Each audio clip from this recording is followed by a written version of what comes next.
Hello, ladies and gentlemen. Welcome to ReelTok episode 175. Today, we're going to be looking ahead to 2026, talking about what our most anticipated films of the year are, predicting some box office hits, reflecting on our 2025 most anticipated to see how right and how wrong we were, as well as adding new movies to the ReelTok Collection. It's that time of year. We're going to add some movies, each of us, to the ReelTok Collection. So a lot of fun stuff we're going to do today to prep for 2026.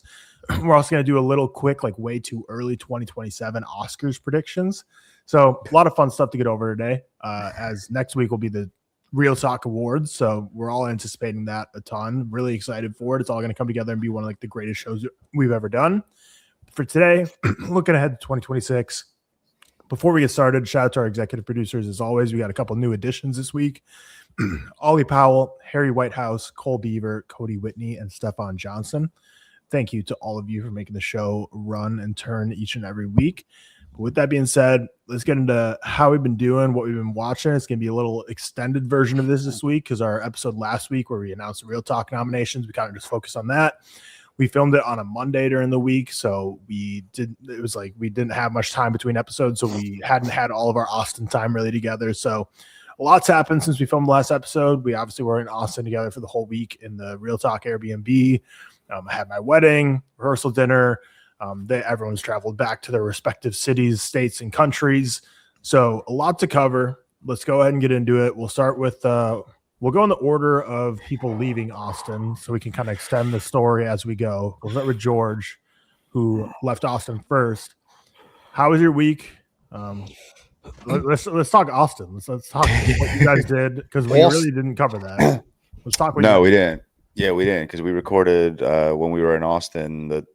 Technically the first day we were there. Yeah, Monday morning. So we didn't do anything Sunday night. No, we literally just hung out. You brought tacos over for us, and that was about it. But no, Austin was sick. Austin was really cool. It was my first time, which I think it was all of our first times, obviously except Tyler. But it was cool. We rented a car, which was the great move. We were initially going to Uber everywhere, but we rented a car, so we had a lot of freedom. And then we just went everywhere. You sent us a really nice little list of recommendations. We went walking on Congress Street. We went down 6th Street. We went bull riding one night. Hit some bars. Which on the last episode, Cam talked a big game about his bull riding. How did the bull riding turn out? It did live up to the expectations. However, the guy started him off slow as fuck. Yeah, his first ride, this bull was moving at no speed. And me and George got on, and this guy was flinging that shit. Yeah, this guy had a vendetta out against Seth and I because that bull started moving almost immediately. But he was better than us for sure. Cam was for sure better than us. It's awesome being with you guys. Recording content in person, doing the podcast in person, just hanging out with you guys for an extended period of time. Seth, we'll come to you next time, so you don't got to fly another 10 hours or 8 hours, whatever it was, to New York. I'm seeing you in June. Right. True. Yeah, so you are for the World Cup. Yeah. But yeah, it was lovely. Took Seth and Anna around to check out some cowboy hats, some cowboy boots. We went to Terry Black's, which was awesome. So much food. Heavy. The food in Austin is heavy, man. Too heavy. Like that barbecue. I had like one brisket, like one slice of brisket, and I was like, shit. Like, I don't think I needed to get all of this food. Cam got so much food at the brisket place. I was cracking up. This man got so funny. Dude spent like $150 on a singular like rack of lamb or something. It was some ribs and then some lamb. Was it? It was like a big rack of ribs that was the expensive. Dude, it was a thick piece. Like, it was. I don't know what Cam was thinking. Like he can eat for sure. He can't eat that much. That's too much eating. But he was pulling it out like fucking King Arthur as a stone. Yeah. And then he obviously didn't finish it the night we got it. So like the next 2 mornings, he's like cooking this up with eggs for breakfast because he didn't want his $150 to go to waste. Oh no, there was so much left. This would be a good comment engagement moment because there's a lot of debate on how long you should keep leftovers in the fridge. Oh, we had that debate. Yeah, I very rarely have leftovers. When Victoria and I cook, we cook to like eat whatever we're eating that night and like maybe the next day. Yeah. So but if I have leftovers, I'm getting rid of them after like 3 days. I'll do a day maximum. It freaks me out. Yeah. It makes me like I'm just scared. I'm just Especially if not it's like, meat as well. Like it's I don't know. yeah, I'm like, meat for sure. Meat for sure is gone. Pasta maybe I'll let sit around for like a little bit longer, maybe like 3-4 days. But yeah, we don't like, we rarely like have leftovers, like enough leftovers to even extend past like 3 days, but 3 days is like my max. We got Tyler, your rehearsal dinner was Tuesday night. Beautiful venue. It was overlooking Lake what was the Travis. lake? So for Lake anyone who's in Travis. Austin and knows what it is, it's called the Oasis, which is like a touristy spot. Yeah, we were at the Oasis overlooking Lake Travis, which was beautiful. That's where everyone probably saw like our first rounds of like pictures of the 4 of us. Got to meet all of Tyler's friends, all of Tyler's family. That was the first night we saw Riley. So that was a really nice event. Some people came back to our Airbnb after the rehearsal dinner, played Century Pong in honor of Cam, which just the day before the wedding was not a good idea. That game will take you out of it, which is crazy. We were done.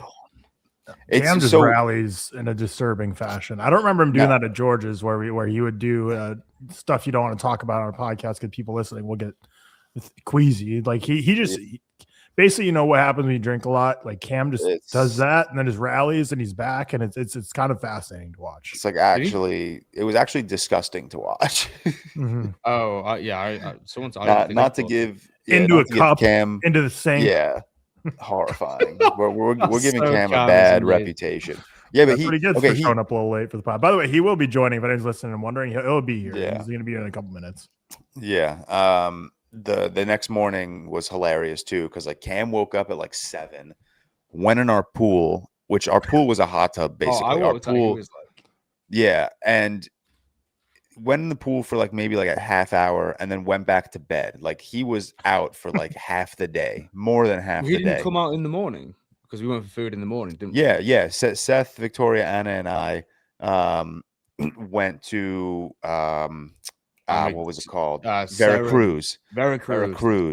The breakfast taco place, which was incredible. That place was awesome. But yeah, Cam was out of commission. Cam could not join because Century Pong took it out of the poor man. Cam's here, by the way. Oh, he perfect. He's back. I think it's worth noting Century Pong. It was the stack up afterwards that I think. Yeah, that was just yeah. That's not true though. Twice during Century Pong, you gave up your lunch, so I don't know what you're talking about. Right I always puke during Century Pong, but that's not why I get hungover. The stack up was unneeded. Also, I want you guys to know when I was filling these cups up for Century Pong, I was going like a quarter of the way. Okay. Well, time out. Century Pong is a my game. It's 30 beers each side. It is not fill it up to where you feel like it.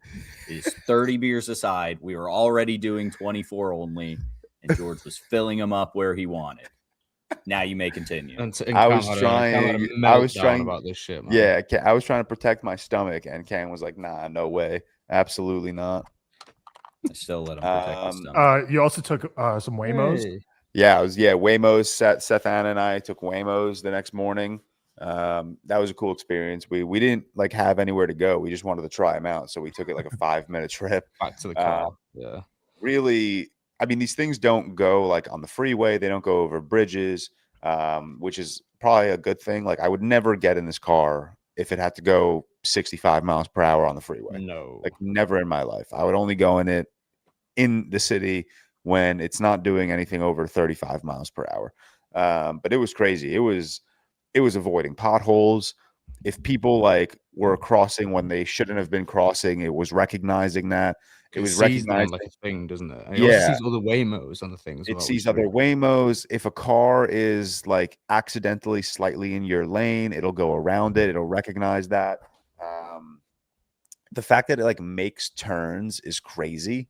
I don't get it. This is the future, man. This is the future. It's crazy. The weirdest thing is like it says when you get in, I think it's like do not touch the steering wheel. So you can, like, theoretically, you could just grab that shit and pull. Yeah, I think you can, and I'm sure a lot of people are idiots and do. But like, yeah, the first thing it tells you is do not grab the steering wheel. Do not bother the driver. It should be like boxed out or something. I think. Yeah, there should be like something there. So like kids can't get or whatever. Yeah, like a glass container or something. Yeah. But yeah, next day after Century Pong, we had the wedding, so we had like all day to recover. No, wait. Oh yeah, wow. Yeah, we did. Okay, that was the bad thing is we did it after the. Yeah, I don't know why we played Century Pong the day before the wedding. Because it was the rehearsal dinner. We got all Tyler's friends. That's right, we did. Wedding was beautiful. I don't know what town it was in, Tyler. If you want to chime in, Springs, if Dripping Springs, Texas area. Yep. Yeah, beautiful venue. Really, really relaxing barn. The service was awesome. I obviously I didn't know, but I didn't know Riley's father or Riley's uncle was going to be doing the service. So that was like a nice, touching, personal addition to the wedding, which I always love to watch. And then the reception was awesome, and it took us through midnight, which was a ton of fun. My first New Year's Eve wedding. I don't know about you guys, but a ton of fun. Like, with just one big party until the ball drops, which was awesome. And obviously hitting the dance floor, always fun. Next morning we went to Mount Bonnell. Took a little stroll through Mount Bonnell. Next morning we watched Stranger Things.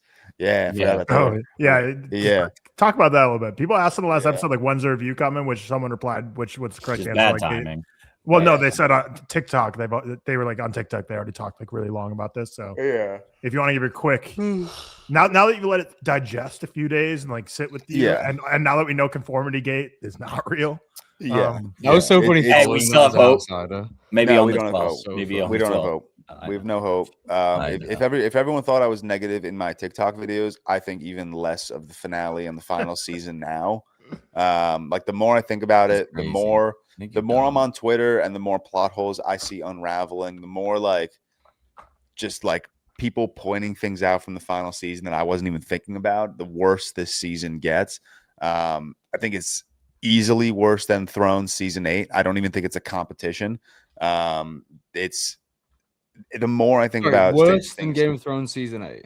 Yeah, I think that's crazy. Is shit that bad? I mean, I haven't. I don't know. For context, your immediate reaction when I asked you this, you said it was not as bad as Thrones season 8, but now you're saying it is. Now I'm saying it's worse. No, I had told Cam, I think, that it was worse than season 8, unless the finale would save it, and the finale did not save it. The finale made it worse. Disagree. Yeah, it's such a horrible season of television. I cannot believe it exists. And I hope the Duffer Brothers respectfully never work again. They are horrible. It is such trash. That's a crazy statement.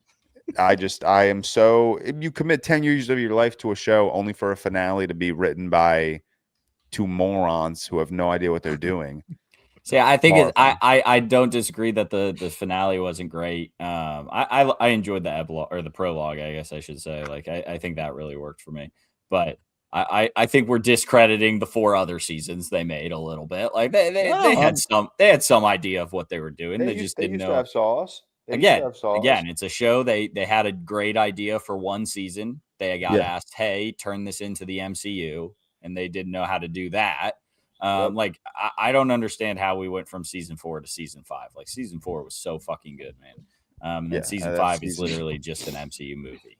Like, there's no reason we should see Nancy walk him down Wheeler, taking down a 50-foot like spider being. Like, it's just insanity that's where we've come. Also, there are a lot of like, they had 3 years to work on season 5, and there are a lot of like, did you guys even think of this questions? And not only because like the show was missing it, because like, and they said they were upset that they did so many interviews. They did so many interviews after the show and were like just saying the worst possible things. Like, they were like, they were getting asked about theories and stuff. They were getting asked about theories and stuff. And they're like, yeah, I think the fans can determine that one. We're not really sure. It's like, you're kind of in charge. You're kind of the ones that can be sure. You're the only ones that can be sure. Someone asked the Duffer Brothers, like, why did you leave like L's ending so open-ended? Why did you leave all of their endings so open-ended? And they were basically like, they literally said like, because in like 20 or 30 years, if one of us needs money, this is like our lifeline and we'll bring it back. And I was they like, did say that, but I think it was to a different question. It was asked. well, it was asked. okay. Either way, the response is horrifying. The response was like, it's an open-ended like ending for the fans to decide what they think. Yeah, but I did see that answer of like, will you do a spinoff or will you do a reunion? And they're like, hey, maybe in 20 years if we need the money. If we need the money. Yeah, so they're fine. I hope they go on to do other things. No more Stranger Things needed. You've done your Stranger Things work. Even though they're working on a spinoff right now, so we'll see about that. But I think to say this worse season than Game of Thrones season 8 is crazy. Go watch our Volume 1 review. George liked Volume 1, so he I did like 4 out Volume of 1. the 8 episodes. I did like Volume 1. He liked 4 out of the 8 episodes. I like 3 out of the 8 episodes. 2, 3, and 4. I did say I did not like the intro episode. Oh, okay, maybe that's. And true. I also wasn't high on these episodes. I was just like, they're good. That's it. But I don't know fair, when you compare it to it stinks by. Yeah, I think they well listen. Compare the 2 seasons. They both butcher all of their characters. They both are horribly written. All of them is wrong because Lucas and Max goaded. I disagree. Lucas Max is in a dream world. Max Disney never went to the Upside Down. There's a crazy. Never. That's a crazy. Never. Like, They turned Max and Holly's relationship into. I mean, not turned it. It was never existing. But that whole relationship was something you'd see on like a Disney Channel original movie. I don't entirely disagree. I'm just saying I like how Max and Lucas ended. I think they had a very good arc, and shout out my Lumax people. I'm all for it. And also, Dustin and Steve like made me emotional at the end just because I like them a lot. I like them a lot more than Jon Snow and Daenerys Targaryen. I'll admit. Yeah, that's fair. But I think that's just because I think Joe Keery and Gaten Mazzarato are good as their characters. Will they be able to do anything else? Not sure. Remember when Gaten Mazzarato had like that one show where he was like going up to people in public and pranking them? It lasted for like 5 minutes. Yeah. No. Was he like trying to be the next Ashton Kutcher type thing? Yes, it was exactly that. I think it was. Like it was literally punked. Like he literally. I think so. Yeah. Punked guy? It was. I do not remember that. It was something like that, or was it not Gaten Mazzarato? Let's see. Punked. He's a very distinct looking person, so I feel like you wouldn't get him confused. Did you guys see him dancing at the nightclub? That was so fun. He's forever just a kid in my eyes, unfortunately. Yeah, he just looks like a child. He's going crazy. I don't know. I don't know. Maybe I'm. There's no way I'm making this up in my head, but maybe I'm making this up in my head. Who knows? It was all in the Upside Down. But either way, whatever. Fine season finale. The big battle was so much worse than the prologue. The prologue got me teary eyed. Prologue got me. And I think is that more to the actually how quality it was, or more to how much I like these characters and how much you like the characters because it was not quality. Yeah, and that may be true, but they did well. Also, honestly, I think I like the season more after Conformity Gate, just messing around with layouts. Dog. Come on. We just fiddling around. Conformity Gate was like maybe one of my favorite weeks of the year. Like that was so funny, man. No, like I haven't watched a second of season. But like imagine if it happened. If they did, I would have been. I don't care. I would have thought it was sick. If it happened, it would have been sick. If it happened, we gave way too much credit to the Duffer Brothers for that. They're not that smart. But if it happened, I genuinely think this would be a top 10 pop culture moment of all time. Like that. Okay. Like if a random episode just dropped, but it didn't happen. What would the final episode have been? Like them fighting Vecna and beating him again? Because you're not going to have Vecna win and then the series ends. Like, so like what would the final episode have been? But either way, it would have been just, I don't know. That would have been so fun. Give me some context as someone who hasn't watched any Volume 5. Give me some context. So for like Conformity Gate, was this something that like everyone watching could kind of start to theorize? Was this something that literally someone came up with and then everyone ran with it? I think the big moment was the fact that the season or the Volume 2 run times came out and they were all like an hour 20 to an hour 45. And then Volume 2 dropped and they were all 45 to an hour. Like, I think that was the big like start to the theory. And then there's a couple like continuity issues where colors are off. And frankly, you know, we gave the Duffers a little too much credit on making them like seem like they had all the colors. But to be fair to them, to be fair to people who were theorizing like earlier in the season, colors being off was like an indicator of Vecna. Like that was a thing. So, you know, people were just really grasping at anything. There were people like, I mean, it was all delusion. It was hilarious. I loved it. But like, it was how people were standing. It was people's haircuts. They're like, they all look like Henry Cavill Vecna. Yeah. There was like someone took a picture of the like music case behind Robin at the end of the season and like put it into Grok to read like Morse code. And like, it was so funny, man. It was absolutely insane delusion. And like the whole time, you know, it's not going to happen. But for those 30 seconds, I clicked on Netflix and it crashed. I'm like, maybe we have a chance here. Cause I did click on Netflix. That just shows the motion it has. The fact that Netflix crashed when a fake, not real episode was supposed to maybe release. It also like no one commented on it. And frankly, I feel bad for the Duffers. George is looking for clicks right now. I don't feel bad, bro. Duffers. I don't feel bad. Fuck the Duffers, dude. They ruined a 10-year journey for everyone that grew up with these characters. Their show was so bad, people were literally theorizing that it did not happen. Yeah, it was all fake in Mike Wheeler's head. I think that would have been a fun little ending though, like that. It would have. It would have been cool. It would have been absolutely cool. Emma is. I've talked like Emma's a big Taylor Swift fan, but not like super Taylor Swift to where like she's theorizing a million things. Like, but she sees all of that, so she's like, this is literally how like Taylor Swift fans react when like a remake of her Reputation Taylor's version was about to come out before she bought her albums back. So yeah. She was laughing at me the whole time, and by no means I did not think it was going to happen. But like again, when I clicked on that app and it crashed, I go, well, maybe. Do more gimmicks in movies and TV. Remember Kaleidoscope for like 3 minutes when you could watch it in any order? That had the definition of a moment where that like, had a moment where like it was popping on TikTok for like 2 days and then never heard of it again. And everyone was getting like millions. No one in their lives. Unfortunately, like you need a moment with like good quality. Like so they were like, this is cool. It's not good, but it's cool. Kind of like Bandersnatch, Black Mirror. I like that episode, but it's not great. But the whole like Choose Your Own Adventure thing could be so cool if you pull it off correctly. If you do it well. But yeah.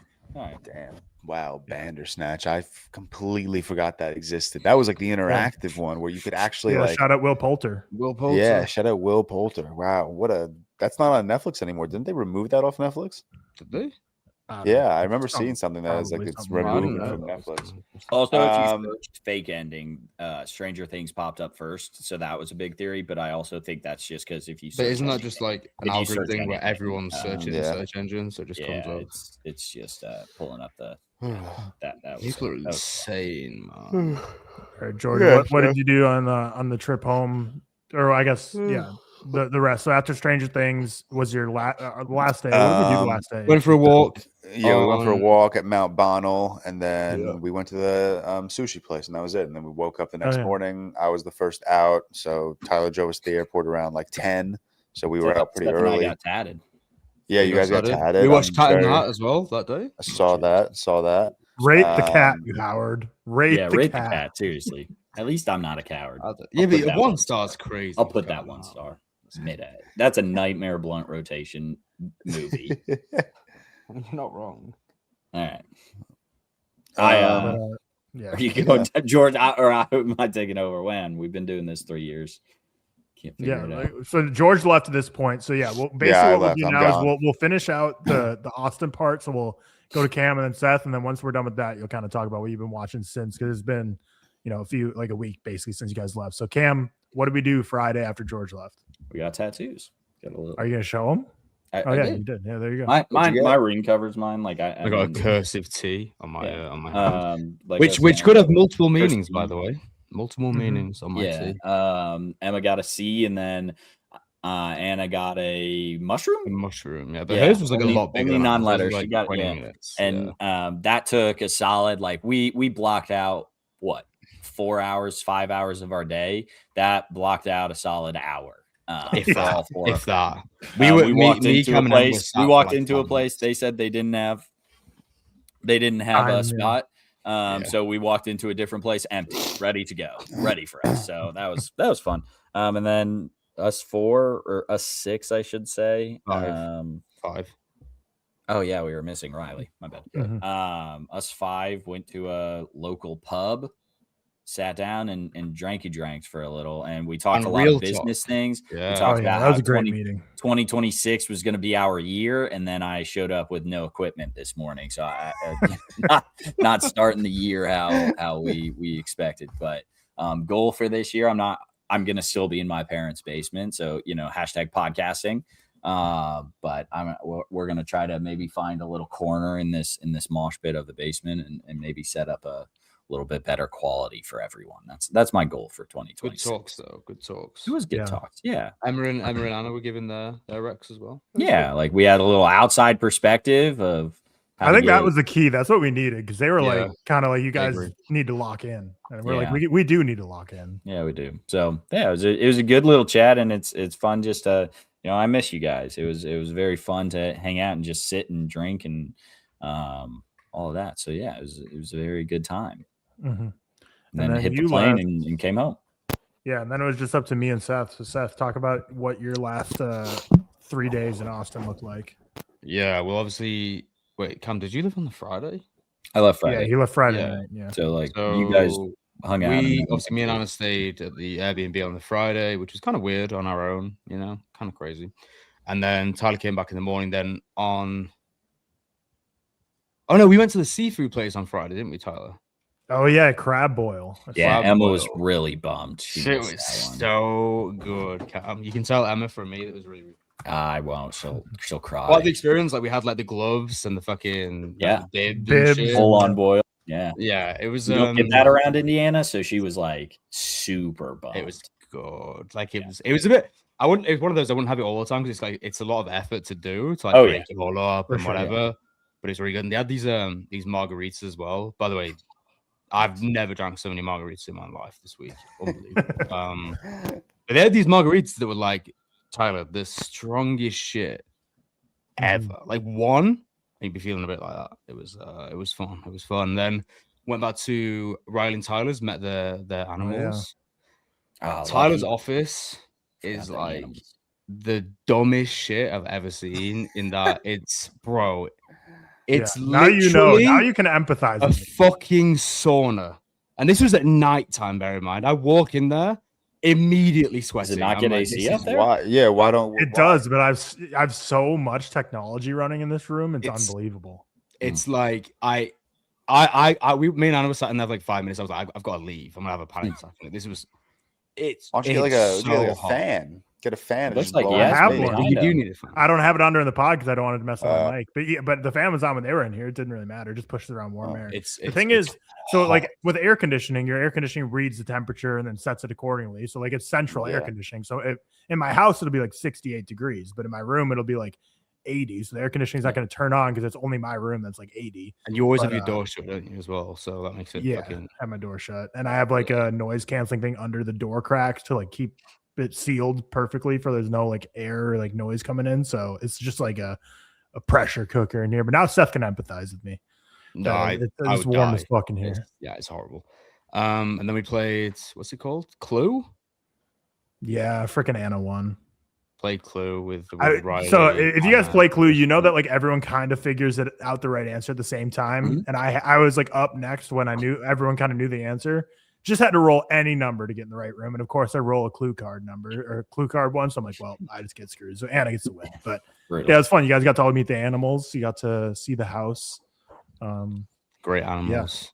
Love the dogs and the cat. Amazing. And then we went back and stayed at the Airbnb. Then I went to San Antonio on the Saturday, which was like 80-minute drive, something like that. You got to experience Buc-ee's. Oh, you went to Buc-ee's. That's so funny. Yeah. The most overwhelming shit, Cam. Overwhelming shit of my life, man. Walking in that place. What's Buc-ee's? It's a gas station, basically. But it's like it's one of those like that has like fresh food. Like it's like a Love's. Do you have Love's? But better. Yeah, Loves his. It's a truck stop basically. So Okay, like yeah, They were like 100, like a Wawa.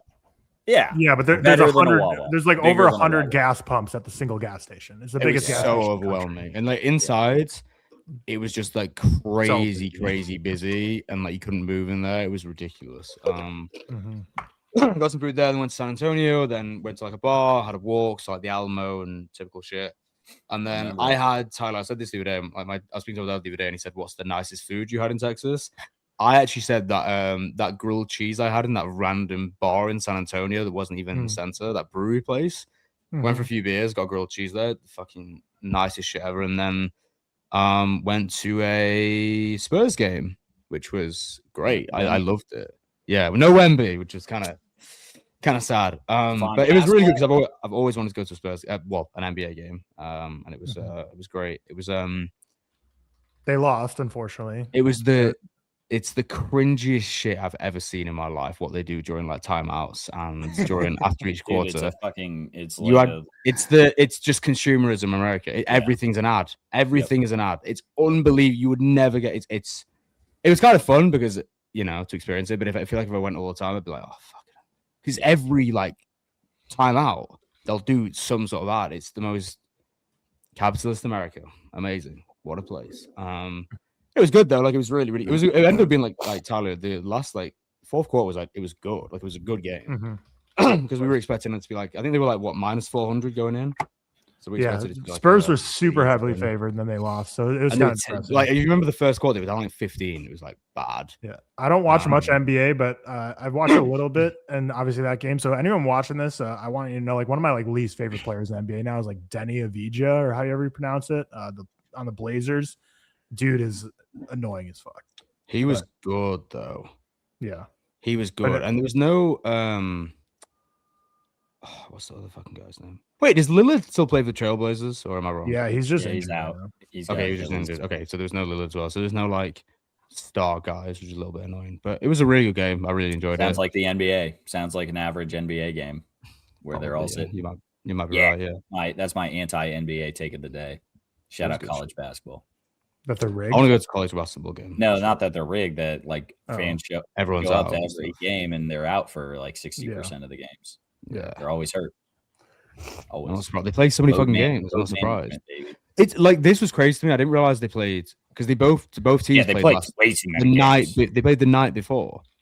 Yeah, and then in Indiana, so the Spurs played in Indiana the night before. Then fly in. That's insane. They play way too many games. Like I think that's crazy. They're never gonna reduce the amount of games because they need the revenue tickets and stuff. Yeah, but it was really fun. I really enjoyed it. First time I've ever been fucking denied to get a beer since I was like 15. That was fun. That was really. Oh, you didn't have your ID, and so you got denied. It was Anna was like I left it just on with Anna. Because I went down to get like a beer and a water, and then he was like, "Yeah, I can't serve you." I was like, oh, "That's crazy. That's embarrassing." Yeah, like most places like won't card if you clearly look older, but I'm guessing like at stadiums and like NBA, like when it's like professional, they like have to fault. Like they don't. I feel like I get carded more often than I don't, but Texas was. You look like a little. Yeah, I don't even know the last time I was carded. It's the hat. I got to take the hat off, and they'll see the receding hairline and be like, "All right." You're fine. And then Saturday night, did we do anything? We just went back to went back, and then Sunday you guys were on your own, so I don't really know all what you got up to. We went to the hotel on Saturday. Nice hotel, actually, really central. Very nice, yeah. On Sunday, we just got dinner. You guys went on a walk and stuff, didn't you? Oh yeah, we went for a walk like around like central areas and the parks and stuff, which we hadn't been to the previous day. Tyler came around, we went for dinner, like nice restaurant nearby. That was really, really nice. I went. I texted Tyler this. If you live in Austin or have been to Austin, there's also a place called 6th Street, which is like what would you call it, the party area where we like rode the bull earlier. Bar street. So I went down there on my own because I was hungry on the night. I'm pretty like street smart. I don't scare easily. I texted Tyler, I was like, "Yo, I'm fucking bricking it right now." I walked down there immediately as I walked down because I'm like on the side roads. George, you didn't see it, but like the other day, Cam, do you remember when we pulled in and there's like the car park and there was just like a lot of like homeless people around there or whatever. And I walked down there like probably like 11 at night just to get some food because there was like a Chipotle nearby. And there's just guys like screaming at each other. There's like people in the corner like wearing hoodies. There was like people shouting. You had your own Bo is afraid moment. You were just trying to get some food. It literally was like my own Bo is afraid moment. I was like, fucking hell, this is kind of crazy right now. Got some food, and then we flew on Monday evening, which was kind of a mistake. So I feel like, you know, when you fly, you choose like an evening flight, then in the day you've just like nothing to do, so you try not to like waste time doing random shit. Had to do that. Got some breakfast, went to a few like cool shops and stuff, and then flew home on like 6, and then got home at like 10 the next day, which was weird. I didn't sleep a single minute on the flight as well, so I felt like absolutely awful, and I got like 5 or 6 hours. And yeah, that's kind of it. Austin was peak. Austin was amazing. It was great shit. Yeah, it was a loved it. Wedding was great. It went like perfectly. Like there's like, you know, obviously a couple like little minor things that like you didn't go as exactly as you expected, but in the grand scheme of things, they all were so minor that it didn't end up ruining anything or mattering in the grand scheme of things. So for all intents and purposes, it went perfect. Just an incredible week with friends and family. Having you all here was awesome. Your Airbnb you stayed at was super nice. Had a crazy hot pool, which was nice. Awesome. That was so good. You're a fool. The day you guys got here was No. 5 It was great. Yeah, it was great. Then it got was cold, insane. so it was like perfect. Yeah. The morning I woke up hungover, George has a video. I got in the pool when I was like feeling You were asleep, down. I'm sure. That's so what bad. George I was was like talking asleep about, in the yeah. pool. I didn't realize he said that. I woke But yeah, up. he has a and you were video asleep. of like the steam coming Okay, off me. can I show it? Can I show it, Cam, or no? I mean, yeah, it's fine. I don't think I don't know it'll if you'll show be able on. to see I don't it. think it'll show through camera. Yeah. To be honest, Yeah, with neither you. do I. But you could see like Oh, you can't. steam coming off. Yeah, I That was looks like Johnny Storm type shit. yeah, No, dude, that's literally. what I said. It That's was cool. awesome. It was a vibe, but I was feeling under the weather. But Yeah, yeah, we know. the wedding went perfect. Wedding was feels great. cool to be Wedding was awesome. married. Thank you for having us. It's sick that you get to wear a ring now because like it's lame that during engagement, only women get to wear the ring. That's Like what it's I'm like, saying. I like agree. I wearing want a fucking ring, man.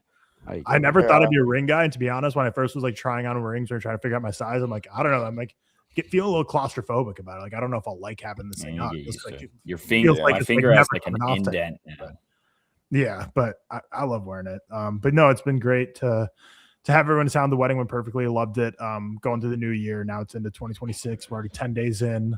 Just crazy. But we're going on a honeymoon in like half a week on Wednesday, or I don't know. Yeah, in a couple days we're leaving for Mexico. But the thing is, I have to travel for work before that. So I'm going to Cleveland for a few days and then going to Mexico. So a lot of travel coming up, but after all like the prep for the wedding, it's kind of crazy that it just happens and you're like, oh, we're done. We just prepped and stressed out for 2 years and now it's over. So still a little not stressed out about the honeymoon, but there's just like a lot of stuff we got to get done before we head out. But then we want to obviously get it all done so we can go to the honeymoon and not kind of just shut off our brains and think about nothing. So we're almost there. She has a couple more shifts as a nurse before then. I have to travel for work before then. So we kind of got a lot of loose ends to tie up here. And we're doing a double weekend for ReelTok this weekend. But yeah, no, it was a great few weeks. It took quite a bit of time off work to prep for the wedding. And those days obviously just completely flew by. It stinks. Like everyone who came to my wedding was basically from out of town. So it's like they're coming in from other cities. So like I want to say hi to them and want to hang out with them. And basically spent the whole week, obviously prepping and doing my stuff like packing and crossing final T's and dotting I's, but while doing so, just checking Instagram stories and checking people's locations. Like, man, look, like this group of friends I have is at this bar downtown. While like George and Cam and them, they're at like this bar, and I'm seeing like Instagram stories. I'm like, damn, everyone's having so much fun. And I'm just like not able to hang out with anyone right now, which was a little bummer. But it was great having you guys here. We talked to him at the bar that we need, like next time we have a ReelTok trip like this, we really need to like just like say one day is just like a specific content day, because like it's always so hard to work into our schedule. So I think in the future we should just try and be like, yeah, we gotta. I think as well, like the two trips we've had have been wedding trips. Yeah, so if we just have a so chill trip, yeah, there's always gonna be one person who can't, do everything, which is Right. fine. So I think a trip where we don't have one, it'll be easier, That's Yeah. just what it is. Yeah, well, I guess the next collabs we kind of have coming up are probably going to be just two people. So it's like me and George will be at South by Southwest, and Seth and George at the World Cup. But yeah, so you'll see more in-person ReelTok content this year. I would be surprised if there's not more than that. That's just the only stuff we're like pretty confident in right now. But yeah, that's Indiana. kind of been. We'll telling you, I'll make the trip. I'll come visit. I want to see. I want to go to Indiana, but it's just fucking hard to get there. yeah, no, that's Indy. understandable.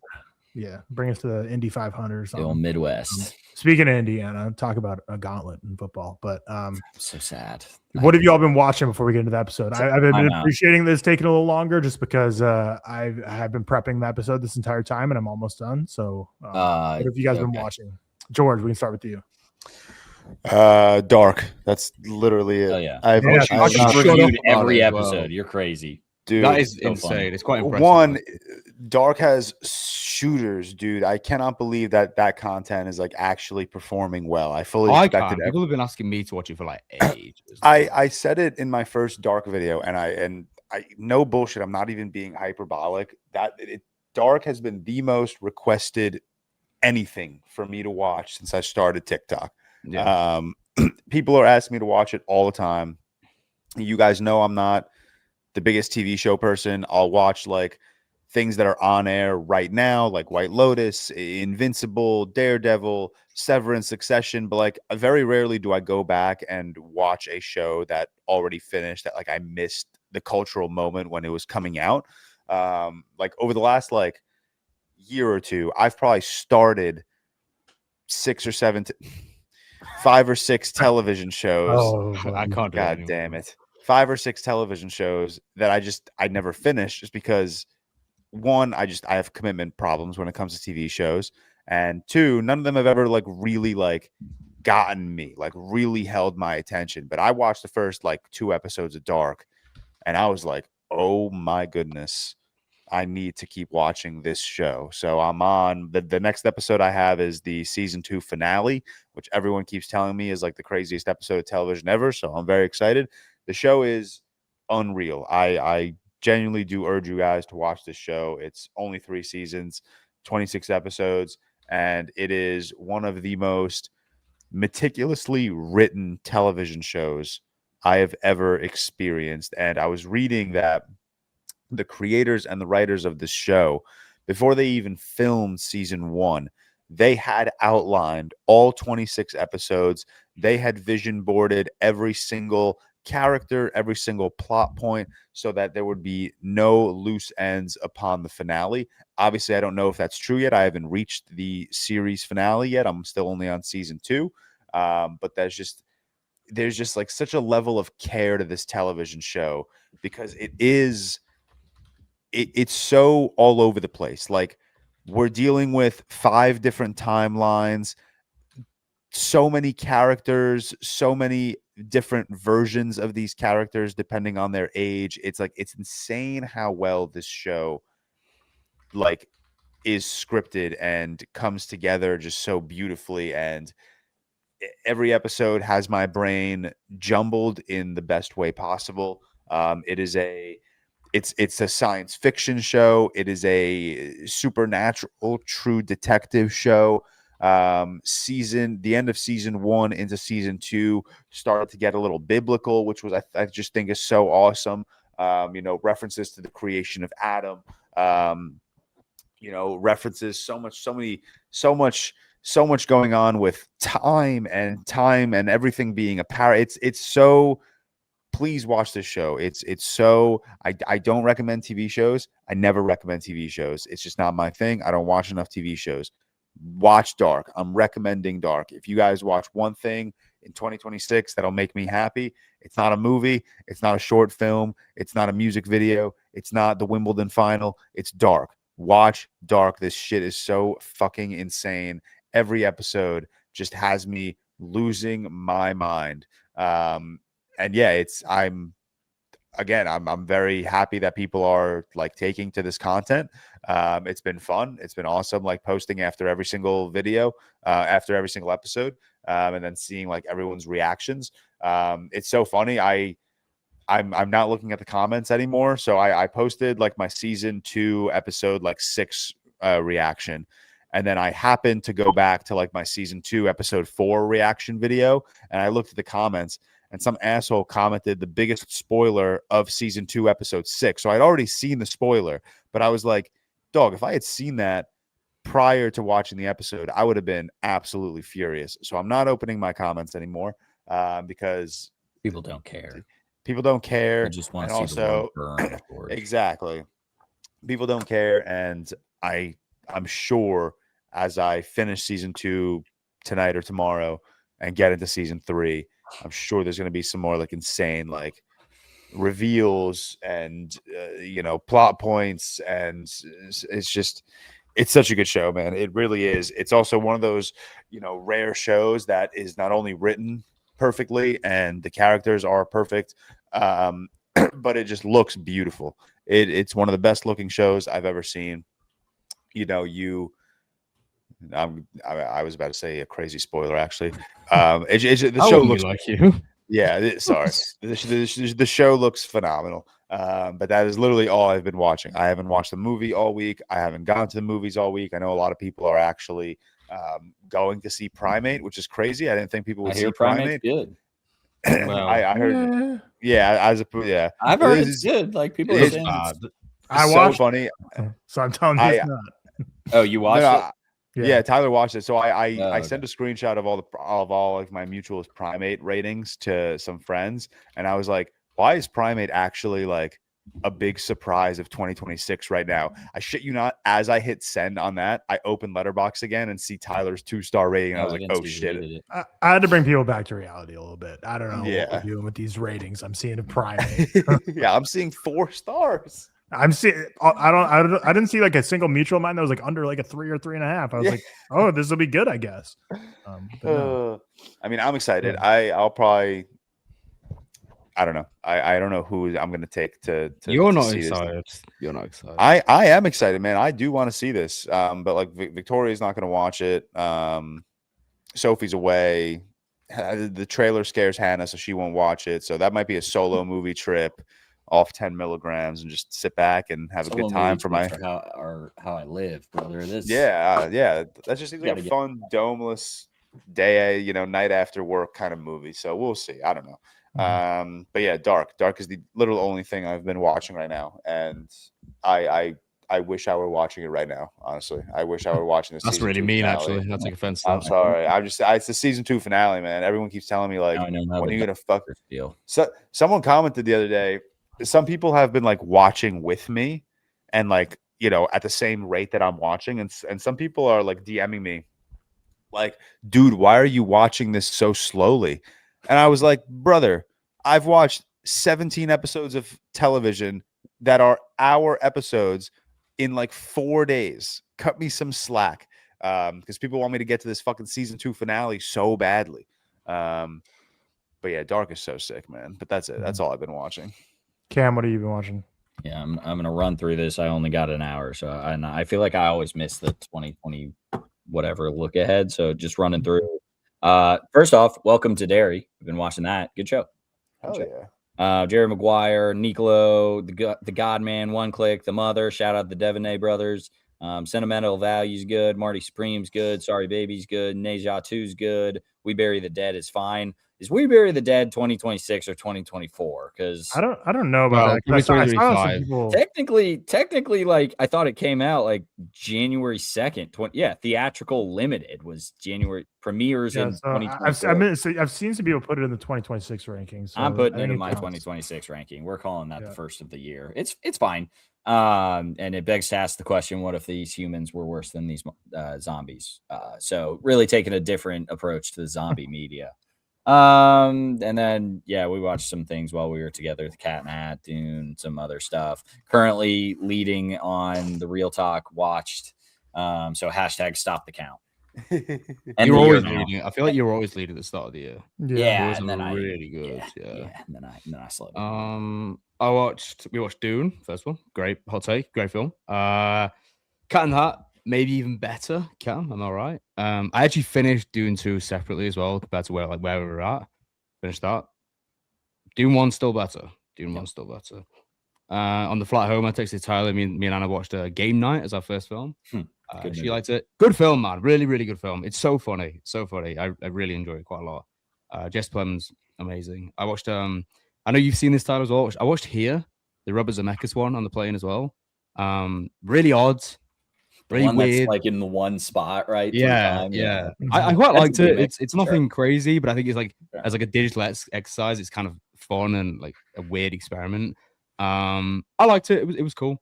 Watched Man on the Moon, which is like a biopic of Andy Kaufman, a comedian.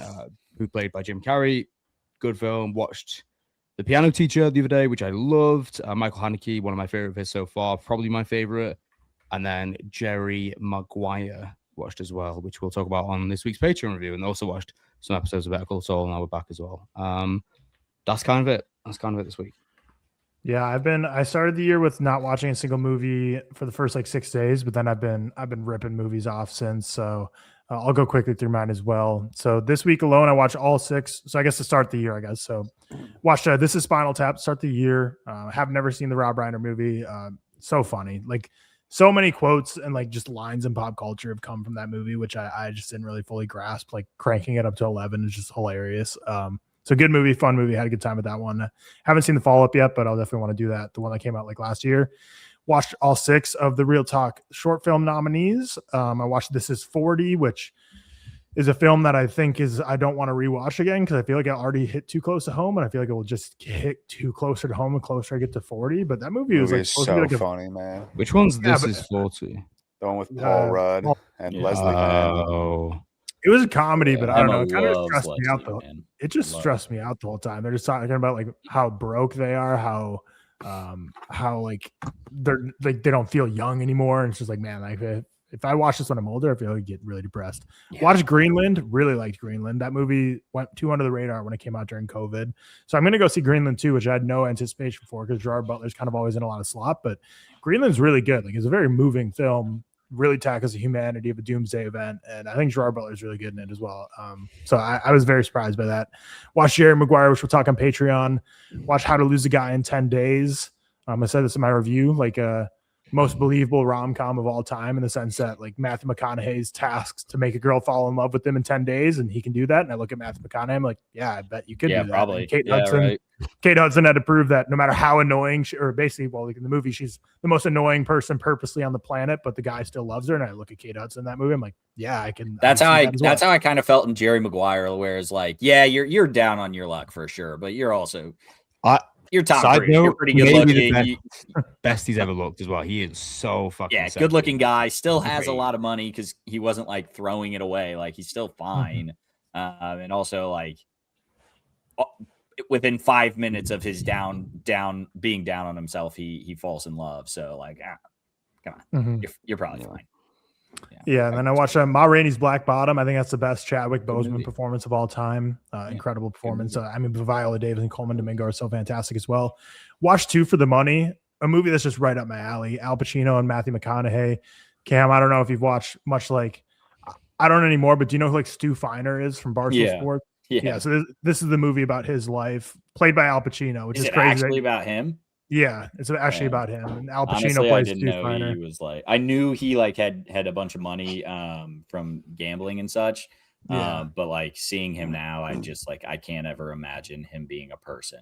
Like so he ran a company. He ran a sports picks advisors company. Like that's what he rose, and that's what Al Pacino plays. Where basically they hire a bunch of salesmen to say like, give us money and we'll sell you like locks. And then Matthew McConaughey is like the guru sports bettor. So I really dug this movie. It's right up my alley. I think McConaughey's great in this. Pacino is as well. And just like a subject matter of just like slimy sports gamblers and at football fanatics. So just kind of like right up my alley.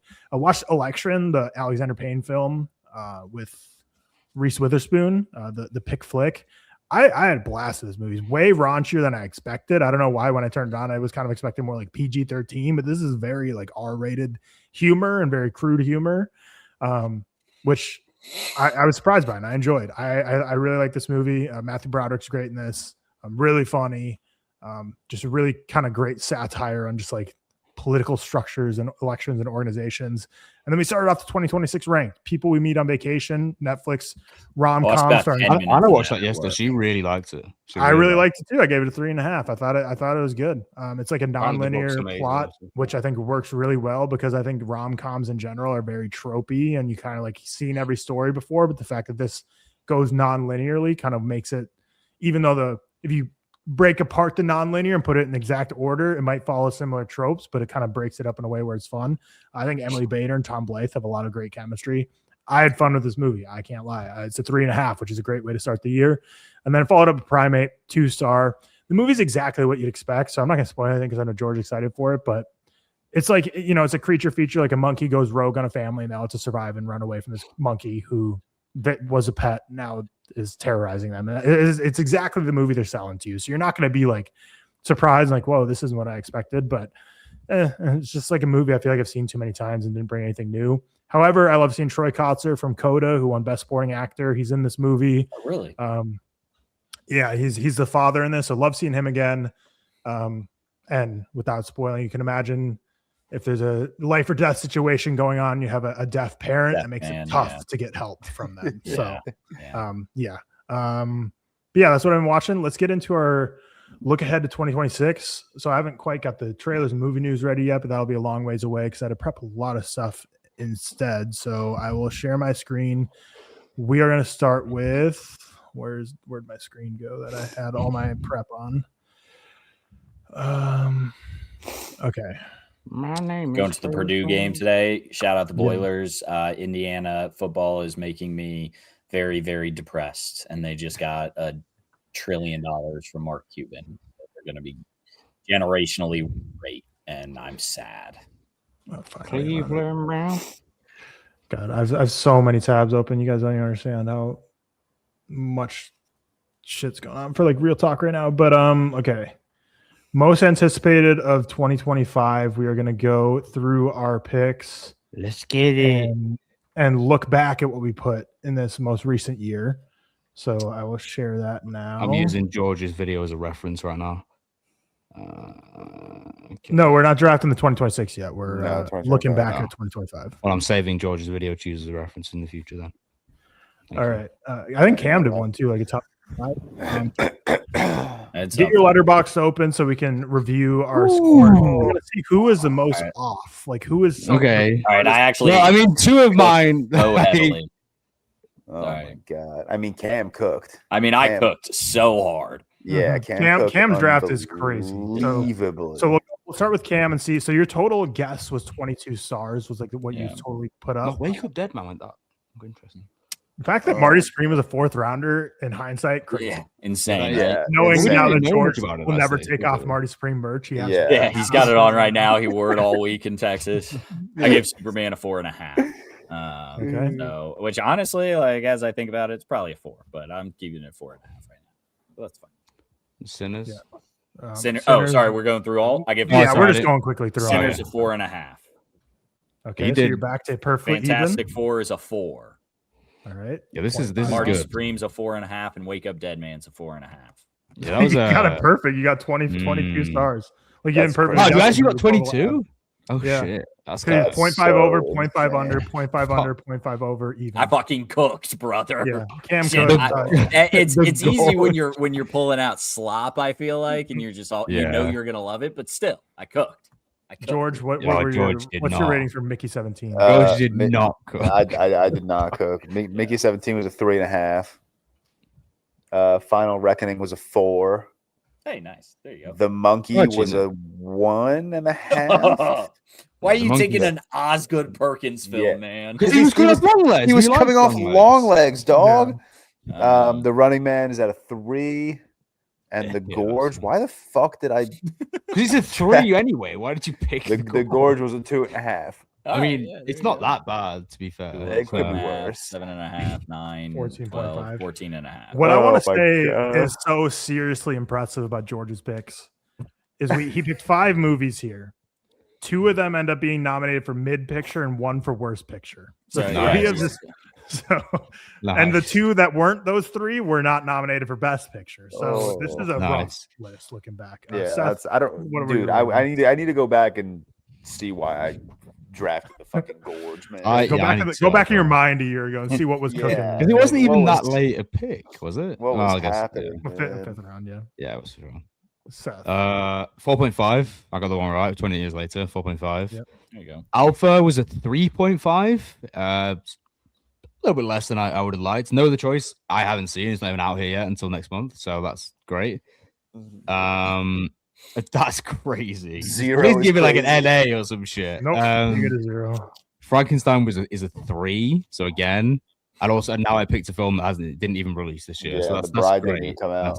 That's really 11. 11. Well, You did worse than me, though. You're not even picking 2025 releases. Yeah, you picked wrong.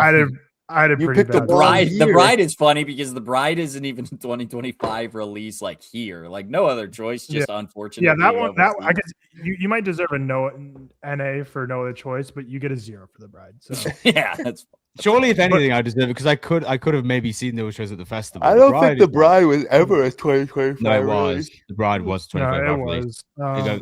It got delayed by a year. So after the hunt with my first pick, obviously brutal 2-star for me. I predicted to be a 5-star. Avatar. Oh, Fire you and predicted a Ash. 5? Wow. Yeah, I predicted a 5 for loves Avatar Fire and Luca. Ash as well. I put a 3.5 for that one. So this is rough. Eddington, though, I kind of cooked my prediction there. I got a That's a good one. 4.5. Phoenician Scheme was a disappointing Wes for me. What did I give it? I gave it a 3. Begonia then is a 4.5. So That's pretty good. 5.5. 10, 13, 17.5. So the winner is obviously Cam Walsh, 22. Cam. 22. He said he usually has to miss the most anticipated episodes, and this is clearly why we purposely do it on times he can't be here because he gets way too accurate. But with that being said, let's see if we can keep it up. Most anticipated movies of 2026 time. Yeah. We are not going to go in the order you see listed. We are going to go in the order of the Wheel of Names. good. Oh, Oh boy, we got a lot of deleting names to do from this list. Real quick. Whoa. Whoa. That's so funny. The wheel of let's actors. spin the wheels. Who's up Gives first? me It's gonna be me first. Dune. It's gonna be me first. It's gonna be me first. Me the Odyssey. Hold it. It's not going to be me. Oh, I wonder what George is thinking. On That's awful. That's awful. Avengers Doomsday, 2 stars. Yeah, there it Put it is. down. Put it down. Hey. No, that's not my See, pick. so that's the thing. You can predict low movies because I think we're going to go based on how well you can predict what the Yeah. ratings Yeah, is. yeah. No. I mean, the first two are like just. Fuck. I feel like the first two are obvious. After that, For nerds like us, yeah. Well, I mean, Osgood Perkins does have 2 movies I think coming out again next year. So the Stop, first 2 stop. movies are obvious. Yeah. Does he? I'm not picking Oh Osgood my! Actually, Perkins, Cam's not bro. going to take mine anyway. It's fine. yeah, no, probably not. You won't take mine. You won't. Cam and then Seth. Thank you for giving me a spin as well. I appreciate it. That's really fun. Oh, this is Get the annoying, man. And bang. Okay. Crazy to say not that many good films coming out next year. I don't know. That's a take. That's Is a it? wild Is take. it though? Yeah, Like that's outside, an no, insane outside of the primary ones. That's an insane take. Wait until we're on like That's how every year starts though. Because like look at our draft from Yeah, last yeah. year. Because like you don't know the After Sun's coming out. I mean, like right now. I guess. You don't know the Yeah. smaller films. That's a Because wild I'll say- take that maybe not like maybe they're not great, but this year's supposed to be like crazy for the box office. The slop. Yeah, for the box office. For Yeah, sure. I'm just saying. But maybe again- not great. There's a lot of big movies coming out. Again, we're gonna pull a Thunderbolt and put the asterisk because we're not really having to pick our most anticipated. We just have to see how accurate we can get with our picks, which is more fun to do the most anticipated. But if you know you're gonna give something low, go for it. But try not to do stuff like a Minecraft movie too, where you know it's a half star. Do stuff where it's like if you know something's gonna be mid in the 3. But like half stars that you know are gonna be half stars like Winnie the Pooh or whatever. Yeah. Yeah. George, what's your first? Just type George's out, man. Just type that shit. Yeah. Yeah. My first pick. Most anticipated movie of my lifetime. Christopher Nolan's The Odyssey. Say 5. You think he's gonna And- give it a 3.5? Yeah, I think I'm gonna go with just right down the middle, 2.5. Yeah. That's a 5-star. That's a 5-star film. You 5-starred that shit before you even watched that. shit. I 5-starred that shit before Christopher Nolan even announced he was making it. Yeah, I'll go Dune 3. Dune Damn Part you. 3. I thought maybe I could get it, but that's fine. I don't know. I know I haven't read Doom Messiah. I know it's a hard pivot, so I know it's going to be like a big shock. But the first 2 for me are both up there, so I'm going to go 4.5. No, 4.5. Cam, you got I'm not gonna go Avengers Doomsday. Wow, I'm proud of you, man. I'm so Yeah. proud of you. I'm gonna go Spider-Man Brand New Day. Okay, fuck you, man. What are I we think doing? I think Spider-Man Brand New Day is my hope for a good MCU movie this year. I'm gonna go 4. 4. Okay. I'm hoping I'm low. I'm playing a low game there. I'm trying to find where the hell my video was on that I put for my. I should have made a anticipated video. films. That made this so much easier. Seth, you're up next. I mean, 28 years later, probably would have been mine. That can't be mine.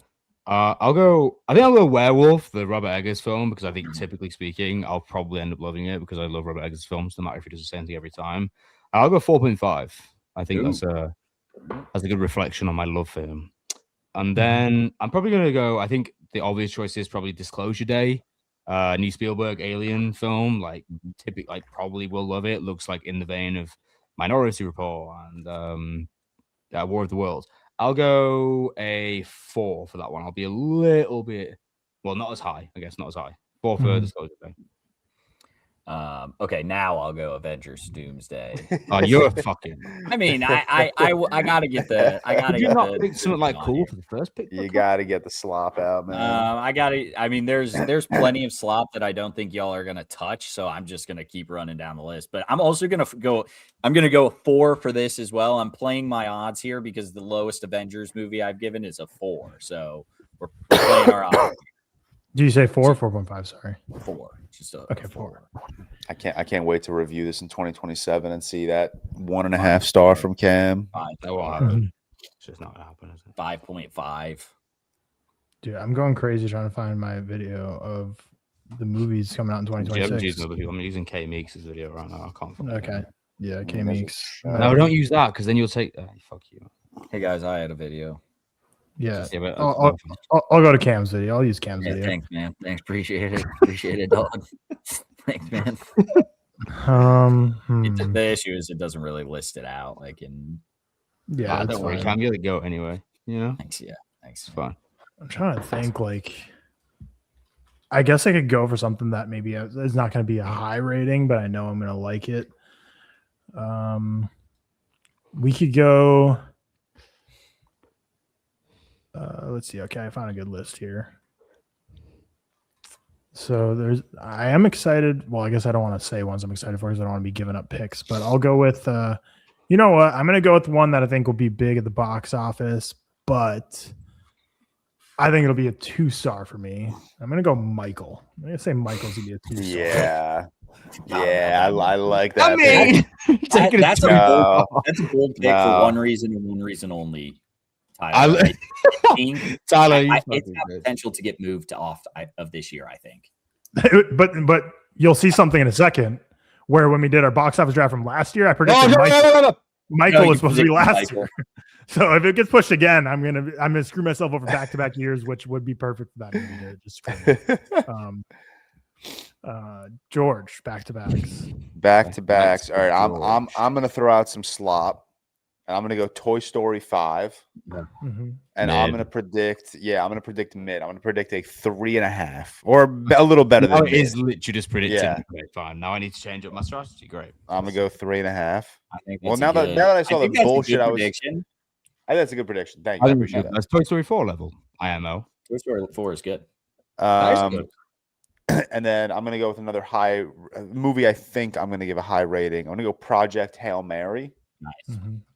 And I'll throw out the 4.5. I'm pretty confident. Wow. Yeah. Okay. I could see this Shout being out like the Phil Lord and Chris Miller. Shout out them. Yeah, shout them out. I've loved the Spider-Verse movies, obviously, and I could see this being like the most 4-star movie ever. But I'm gonna give it a little bump. I'm confident in the experience I'm gonna have with this film. Yeah, I wish I didn't panic because I found a good list, and I wish I didn't pick Michael because it's a boring pick because I would rather pick movies I'm actually excited for. So I'm going to go with a different one instead, which I still am like not going to think will be that highly rated because it's from a director that I kind of always give like a 3.5, which will be Digger from Alejandro Inarritu with Tom Cruise. I think I might go 4 just because I think Tom Cruise with him will elevate it a little bit, but I'll guess a 4 for Digger.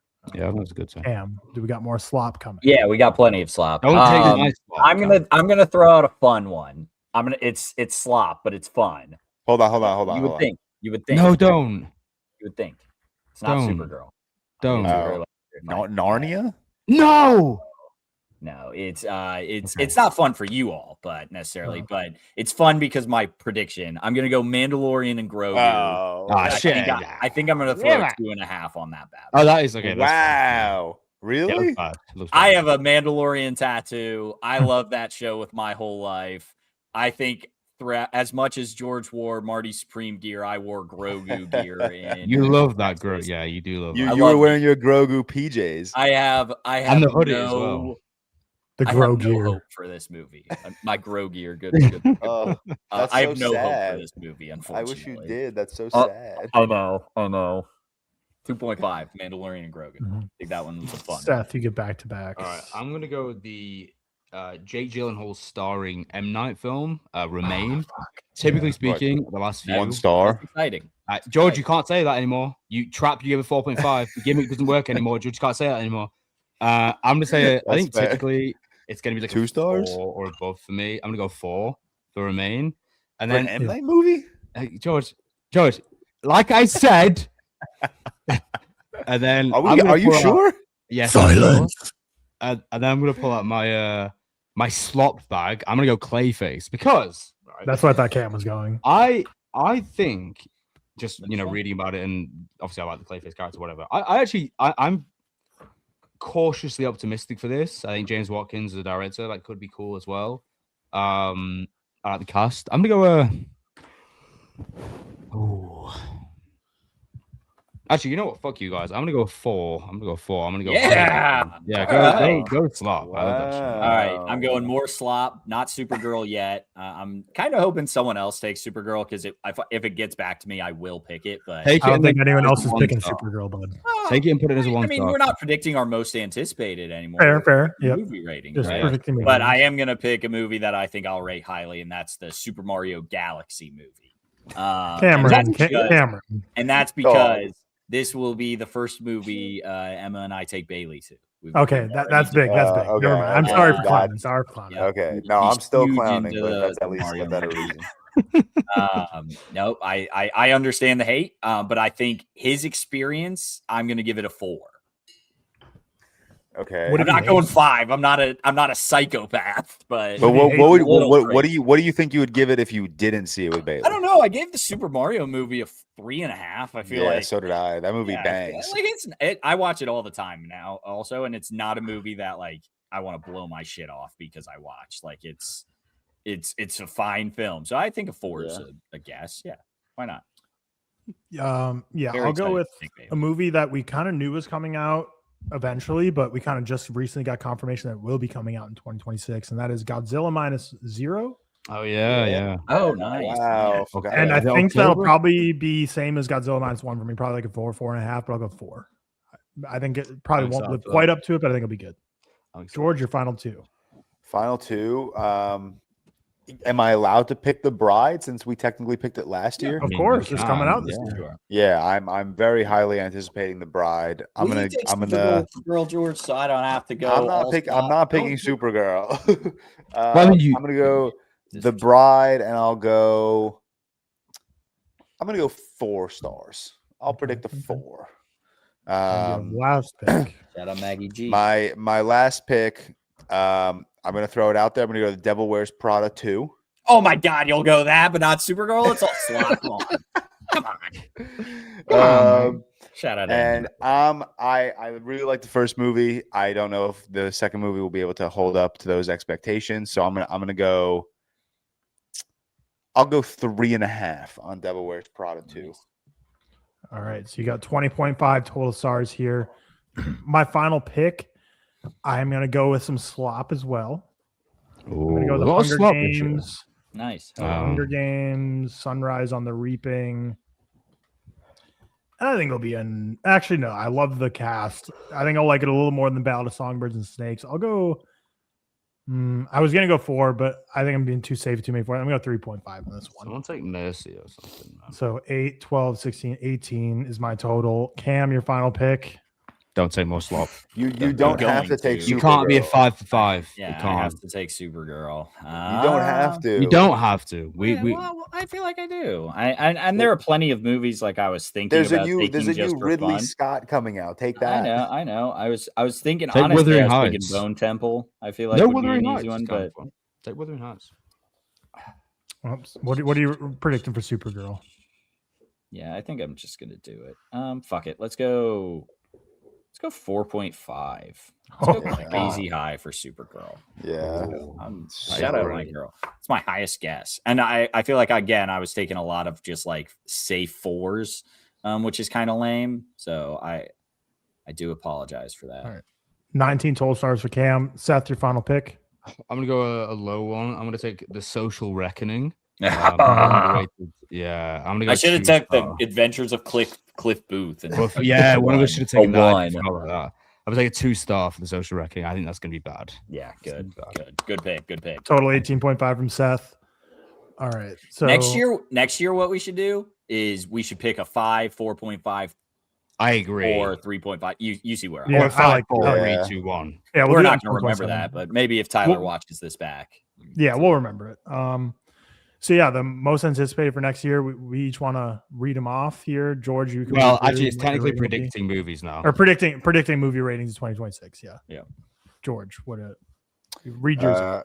The Odyssey, 5-star. Toy Story, 5, 3.5 star. Project Hail Mary, 4.5. The Bride, 4. And The Devil Wears Prada, 2, 3.5. Yeah, my predicted movie ratings 2026. I have Doom Part 3. I think I'll give that a 4.5. I think Michael, I'm going to give a 2. I think Digger, I'll give a 4. Godzilla -0, a 4. And The Hunger Games Sunrise on the Reaping, a 3.5. All right.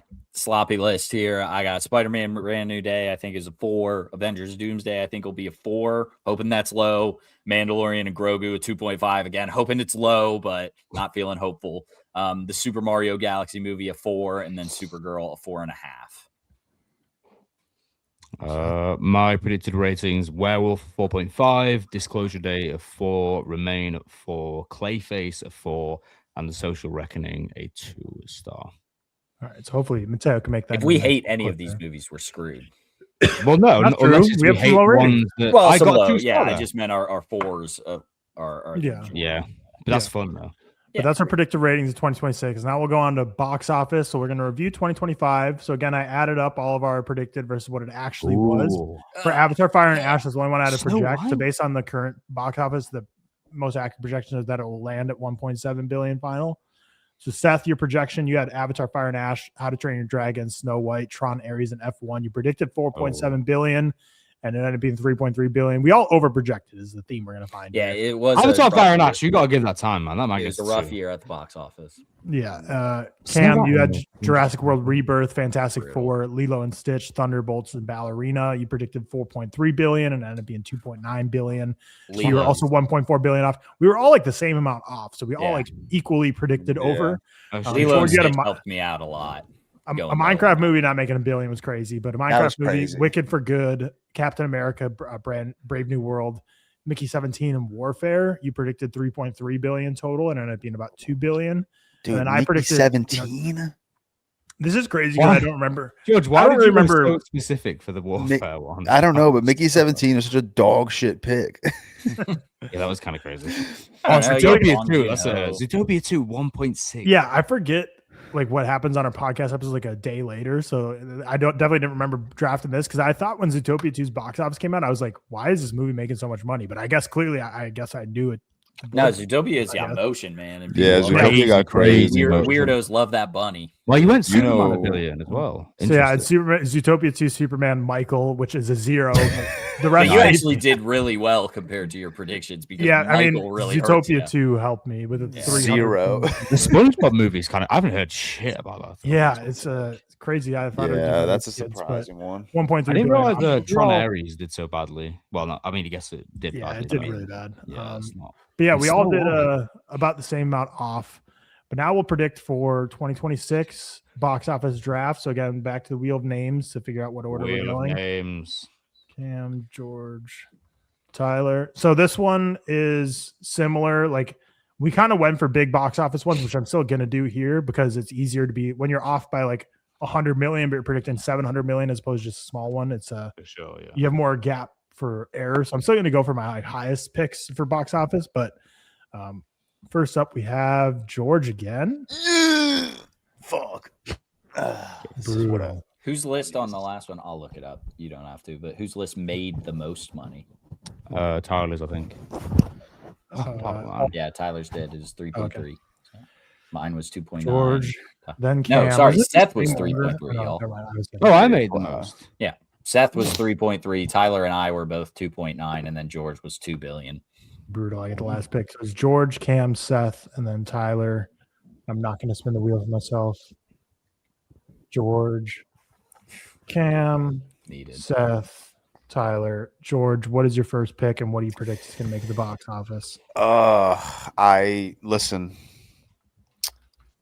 We're going highest grossing, right? We're trying to at least. No, it could be Yeah. anything. It just wait. Yeah, Oh, but- it is. Yeah, highest I- I I'm trying- thought we were should, like, trying highest gross. Highest I mean, yeah. grossing, but you're also giving your prediction, and then Yeah. Okay. I mean, listen, I would love to take my anticipated movies first, but I am going to take Avengers Doomsday first. You think that's number one, making the most? I do this think that's making the most this year. Okay. I think it's making anywhere between 1.5 and 1.8. So I'll go right in the middle of that. I'll go 1.624. Okay. Hell yeah! I think that's a bit high. I think. I Right. actually think Spider-Man: Brand New Day will be Really? I kind of agree with Cameron. to be just honest. as. But, so here's the thing: Avengers: Doomsday could hit 2 billion. I think Spider-Man: Brand New Day will hit 1.4 billion. I agree with Cameron. Yeah, Wait, I think wait, that's more of a lock, in my opinion. 1.417 billion. Actually. I'm confused by that statement. Then So you- I think Doomsday has potential to like make $20 at the box office. I don't Doomsday think could be like- Brand I New think Day has Brand New Day's like any less than $1 billion. Yeah, I agree. It's more of a lock to okay. make a lot I of see money. what you're That's Doomsday that's- could hit that's like what I was anything. going for. Yeah. Yeah, I get you. Seth. I don't know, man. Like I'm kind of struggling because I think they're the first obvious two. I think I think there were plenty of. I'm going to take the Odyssey here. Mm-hmm. Someone remind me how much Oppenheimer made? Was it like 990 million. Like 990. Yeah. I actually think the Odyssey will touch $1 billion. Like I really do. It's a historical epic in this vein. The marketing's insane. The reactions online are insane. People who don't even watch films I know are talking about it. I'm gonna say 1.028 billion. Yeah. That's mine. Please go out to the third decibel. Yeah. Yeah, be as specific as possible. I'll go with the movie we already talked about. I'm going to go with the Super Mario Galaxy movie. Damn the it. first one Oh, made shit.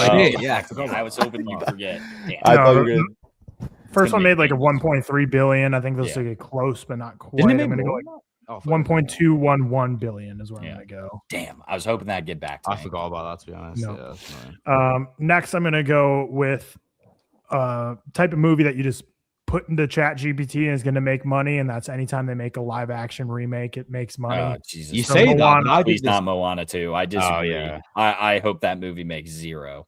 It's going to make a lot. Lilo and Stitch made 1.2 It's gonna make billion. so much money, dude. It's gonna make so Yeah. much money. Because Moana is so much more culturally impactful with kids today than Lilo and Stitch. So like kids love Moana. So this live action is going to make like I mean, an 1.237 ungodly amount of movies. billion. I'll go. Damn. Seth, back to you.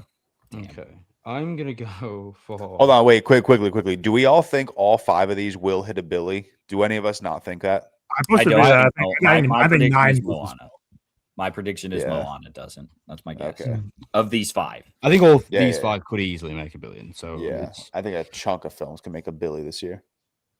Mhm. That's kind of the hope. Like people are hoping this year is big.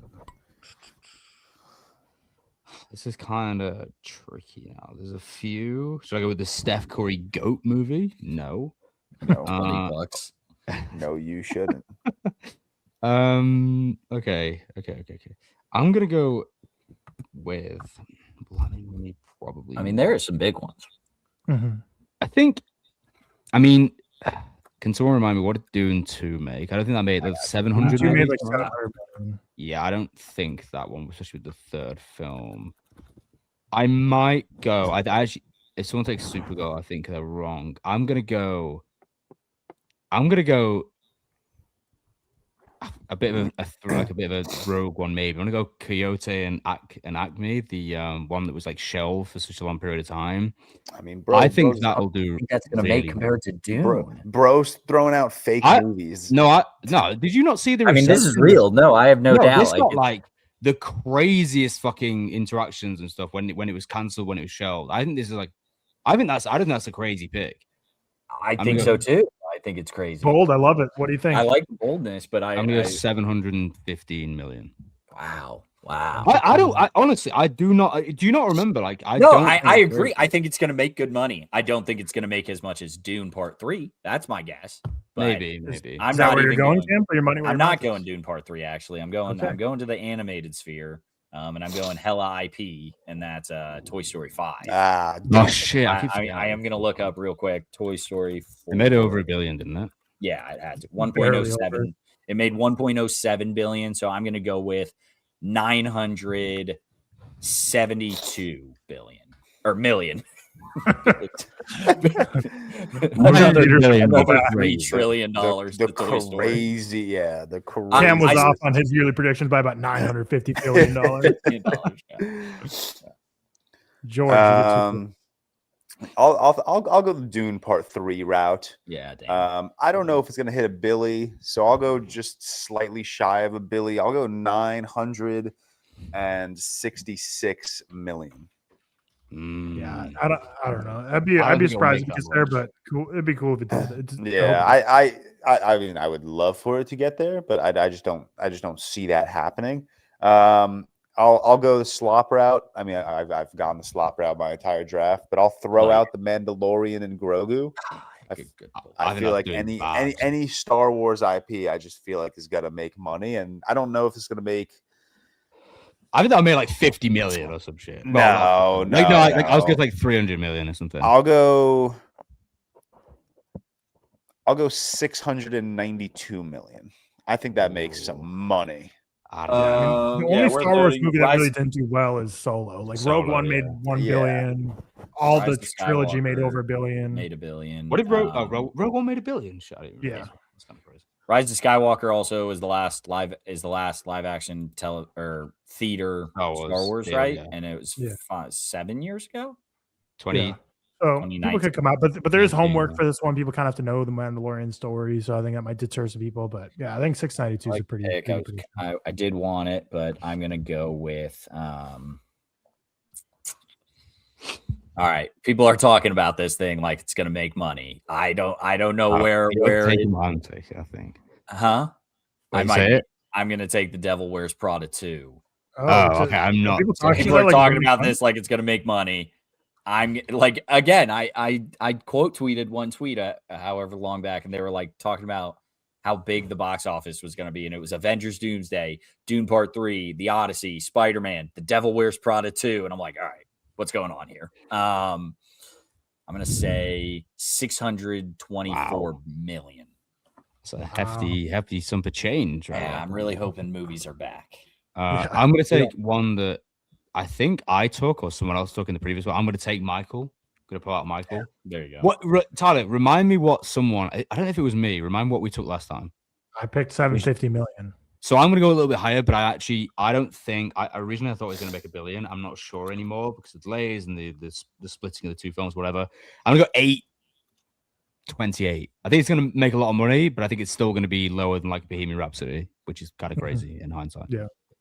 Yeah, I think when Bohemian Rhapsody came out, it was before the audience fatigue of musical biopics. And then after that came out, everyone's like, oh, these make money. Let's make 7 of them every single year. So, yeah.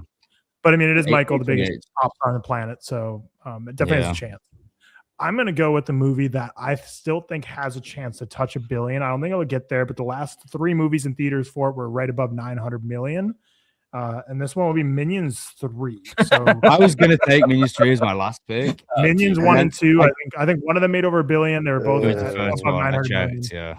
Despicable Me 4 made over like 990 million. So that franchise. And people are going to be dressed as minions going to this thing. It's going to have that like social media impact. The only thing that made me pick it, Tyler, was the fact that the second one is called Rise of Gru, and I feel like that adds something.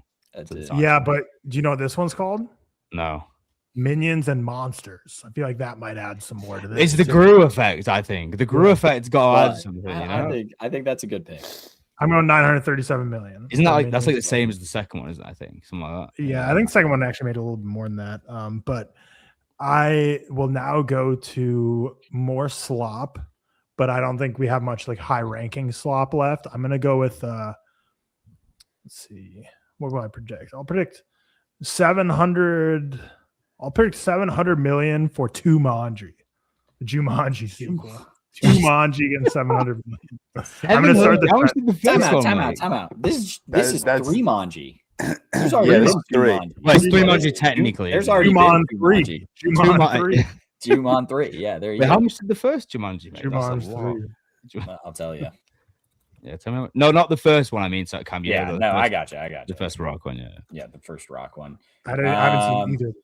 It made 962. What? I didn't even know. I actually don't mind that movie. I kind of think it's Okay. fun. Wait. Okay, is this Jumanji?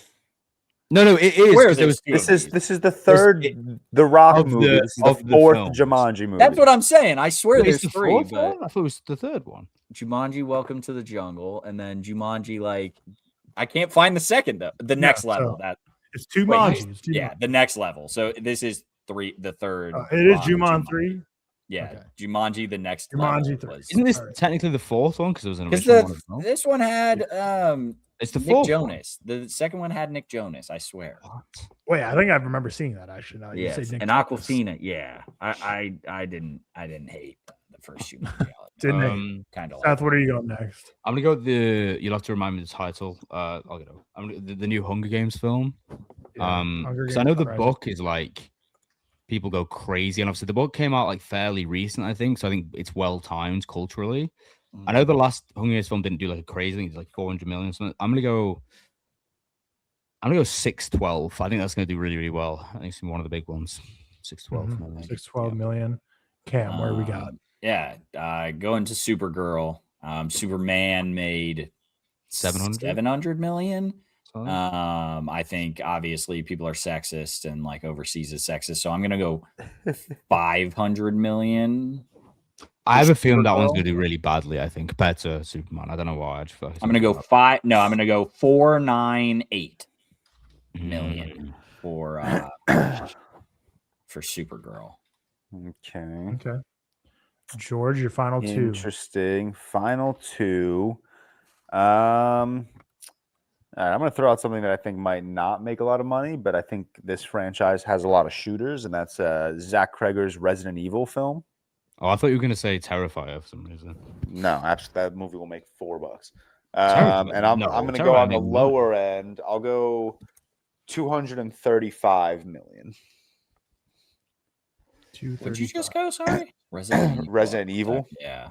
Okay. Yo, George. Yes, You know, Terrifier 3 made 100 million. that's too much. I know money it's insane. for- They make. I'm telling you, they make money. Yeah, People love that shit. that's way too much money. And then my last pick, I feel like the allure of an original Steven Spielberg science fiction project is enough to fill seats. So I'll go Disclosure Day. And on Disclosure Day, I'll go a little higher. I'll go 349 million. That might be too much, but we'll see. It could. It's one of those. It could do like 100. It could do like 500. I don't know. All right. Cam, your I'm final pick. going a movie we just talked as well in the last segment. I'm gonna hope it makes decent money. I don't know how much money it's gonna make. I'm gonna go Project Hail Mary. That was my pick. You loser. Yeah, sorry. What were you gonna project it at if you could help me? No, you don't get to get my research. No. I think I'm gonna say 379 million. Oof. Well, it's a really popular book, isn't it? So it's not Yeah, and I think it's got a lot of hype. People are. I saw a projection that it's going to make 690 million. So I'm glad you took it and got that far off. But we'll see if it actually gets there. Insane amount of money. I did not realize that. I'm your last pretty pick, Seth. confident in this one because the original film made over 100 million. That was in the 90s. I'm gonna go Street Fighter, the Street Fighter film. Actually, it looks There's a terrible. Street Fighter game. It looks terrible. I mean, Street Fighter is like it's a huge IP in terms of the games. Original film made a lot of money through the 90s. It looks terrible, but the interactions are crazy on everything, like discussing film tweets and whatever. I should have gone with We Bury the Dead and gone $5 million. Great. I'm gonna go the margin of error. 410. 410 on Street Fighter. I think it's gonna make a lot of money. 410. Okay, my final pick of the draft is gonna be. You know what? We'll go with it. We'll go with Greta Gerwig's Narnia. We'll go with Narnia. Yeah. Isn't that a Netflix? It's a movie? Netflix one. That's the problem. But it's They'll do releasing in theaters, so Yeah, they'll do it like and they have a longer. They're committed to a longer theatrical release because like got IMAX screens and everything. So I'm gonna guess like 550 million. The original Narnia movies made like 700 million. Greta Gerwig just came out Barbie. I think she's a little bit of a box office draw, so I think she can push it up. But the 550 million is so lower because I think there's a lot of other reasons that'll push it a little down. But yeah, there's our projections. I'm not going to add these up here right now, but I will for when we're back here a year from now to recap these. But George, his predictions are Avengers Doomsday, Dune Part 3, Mandalorian and Grogu, Resident Evil, and Disclosure Day for his box office picks. Cam picks Spider-Man Brand New Day, Toy Story 5, The Devil Wears Prada 2, Supergirl, and Project Hail Mary. Seth projected the Odyssey, Coyote versus Acme, Michael, Hunger Games, Sunrise and the Reaping, and Street Fighter. And I selected the Super Mario Galaxy movie, Moana, Minions 3, Jumanji 3, and Narnia. So Tyler the Slop God on that one. Yeah, no non-slop on this one. Nice. But yeah, nice. I mean, that's what you need. That's where the money is. Cam, how much time you got left? I got about 10 minutes. Okay, that works. Because now we're doing the last, well, you won't be here for the way too early Oscar predictions. That's fine. But we need you for the ReelTok Collection editions. So here's our current ReelTok Collection. Just to recap for everyone. So this is a combination of 5 stars from everyone, which to be fair, I don't know if it'll really ever happen again. That we get a new 5-star from everyone. Like it'll be rare. But then we've each had, every year we go by, we add a couple films to it. It's fun. Initially when we made the list, we're like, oh, we want an exclusive list of like only 10, but I like seeing it grow. It's kind of like, I like seeing it's like every year adding like 6 is not bad. I like this. Yeah. Well, we add 7, 9 every year. 6, 7. What do we add? We had 6 we had 8 from us. I can't do each of us add 2 yeah, and then the ReelTok winner. So I was looking at currently the list. Only saw 3 people. It's on me. So how you can make the ReelTok Collection? All 4 of us rate a movie 5 stars at one point in time. At one point in time. People at one point in time. That. Yep. At one point in time, we all rated 5 stars, or we get our special editions every year. So once a year, we each get to add 2. So slow growing list, or you win a ReelTok Best Picture Award. So that means the list right now, we have 12 Angry Men, 2001: A Space Odyssey, About Time, After Sun, Almost Famous, Apocalypse Now, Back to the Future, Cure, The Dark Knight, Dune Part 2, The Empire Strikes Back, The Godfather, Good Will Hunting, Heat, Jurassic Park, La La Land, Lord of the Rings, Return to the King, Lost Highway, Memories of Murder, No Country for Old Men, Old Boy, Once Upon a Time in Hollywood, One Flew Over the Cuckoo's Nest, Oppenheimer, Parasite, The Social Network, both Spider-Verses, Across Spider-Verse and Into Spider-Verse. You can thank Sir Cameron for that. I think George did into. I do think he did it. I think George did into. There Will Be Blood, Through the Glass, Darkly, The Truman Show, and we are adding 9 new movies this year to get to 41. We have each of us adding 2, and then the ReelTok Best Picture will be announced next week, cementing itself into the ReelTok Collection. Seth, what is the next addition into the ReelTok Collection? It's kind of crazy that we haven't. I think our most recent one on here is After Sun. Oh no, Doom Part 2, but we don't. Oh, our most recent one on here that we still all have a 5-star, I think, is After Sun. I think, which is like. I mean, we did have Doom Part 2. We did 5. T-Dog. Yeah, we did a few months ago do a collaborative ranking, if you remember, of the ReelTok Collection. I think After Sun got number 1, so that makes sense based on that. We also hold it at a 5 because we were all surprised they kept going up. But when you say that it's only when we still have all at 5, it makes a lot of sense. Oh, man, what do I add? Fucking hell. Wait, did I add Barry Lyndon or did I forget that last time? I think I forgot. No, you didn't. Barry Lyndon. Yeah. Barry Lyndon. Yeah, because we did our draft. And I'm like, I'm surprised, Seth, you didn't go Barry Lyndon. And you're like, oh. Yeah, I remember. George texted Veto.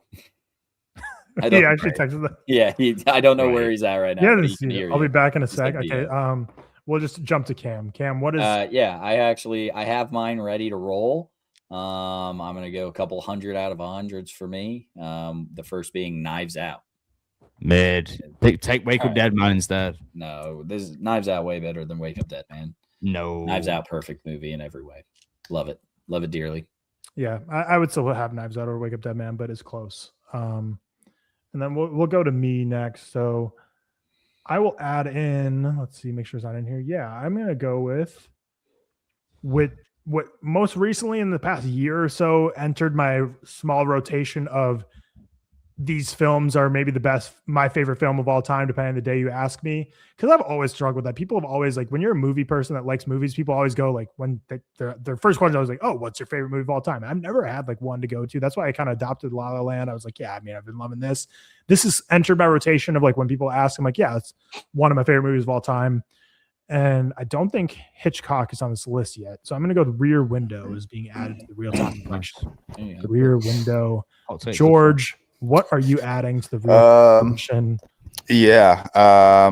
He's adding the anti-Barry Lyndon. So it just negates Seth's pick. Yeah. Can we veto Barry Lyndon? Did you guys get my text? Yes, we did. Okay. Oh, this is so tough. Sorry, I'm just refreshing my mind as to what is on the list already. Damn, what a banging list of films. Good movies. Okay.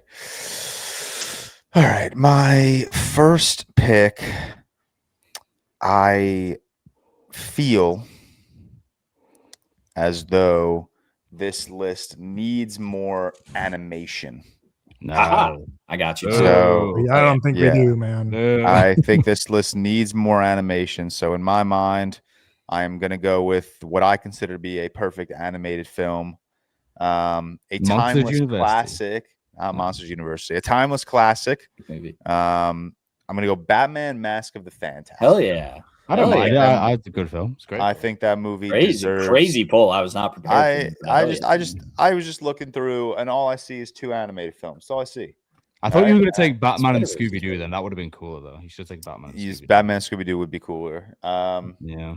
Did you guys go all of yours already, or do I go again? No. Now it's my turn now for my second edition. Okay. I'm going to add. It's a shame that film. There's a film I was going to add that I don't really want to, because it's been in the collection before, then dropped out before we did like our official like new collection. That's Shawshank, because I thought of that. No, it was Alien I was going to add, but instead I'm going to go with. We're missing a director I loved on here, and there's multiple I could add in here, but there's one that really works for 2026, 10 days after my wedding. Very sentimental about this film. We don't have a Linklater film in here, so we're gonna have Before Sunrise in the list. Nice. Good movie. Isn't it? Before Sunset was George, I'm also going in animation. Just ruining the validity of this list. Tried to not add crazy slop to this, but Knives Out, I guess, is slop actually. But original animation, Soul. I love Soul. One of my favorites. All right, good pick. That's fair for Cam. That's fair. You have not been talking about as much as you did in the early days of ReelTok. It's been a bit. So now it's in the collection. You got to bring that back a bit to earn its spot. But yeah, that's fair. 100 out of 100. Perfect movie. Gorge Carmi. What's the next pick? Gorge Carmi. As I look further at this list, what do you? It needs more animation. It needs more international horror. Oh, well, it needs more international. You are right with horror, to be fair. But it does need more horror. I'm not gonna ruin the validity of the list with what movie you guys are probably expecting. Yeah, don't not put Malignant in this. But list. I do think John Carpenter's The Thing deserves. I thought that was here. Spot. Oh, okay, yeah. I do not have that out of 5. I think it might have been on the OG collection, but I've never seen it, so there's no way it could have been on the OG collection. I didn't. You should watch The Thing, Tyler. Shit is fucking good. Yeah, I gotta watch The Abyss tonight. It's a good movie. Fuck. Who was it? Seth, right? Yeah, Seth. The final edition, other than next week when we add. Do we have any PTA on here? Seth, can I pick this one for you? No, you can't. Can I have no, you fucking can't. Give me your suggestion. I was gonna suggest Danny Boyle's Sunshine. No, what? Fuck. It's a bullet star. Yeah. Do we have any PTA on here? Oh, we do. There Will Be Blood. Okay, well, I'm putting some more PTA on here. I think. Well, don't pick the. Okay. Don't pick what? Well, don't pick the best picture winner. Yeah, so he has a chance to have 3 movies in the collection then next week. Yeah, I like that though. Yeah. I'm just saying, don't pick the one that's likely going to be added next. No. I was picking my favorite. He's gonna Boogie or Phantom. Okay. Yeah, Boogie. How much Scorsese do we have on this list? Let me just double check.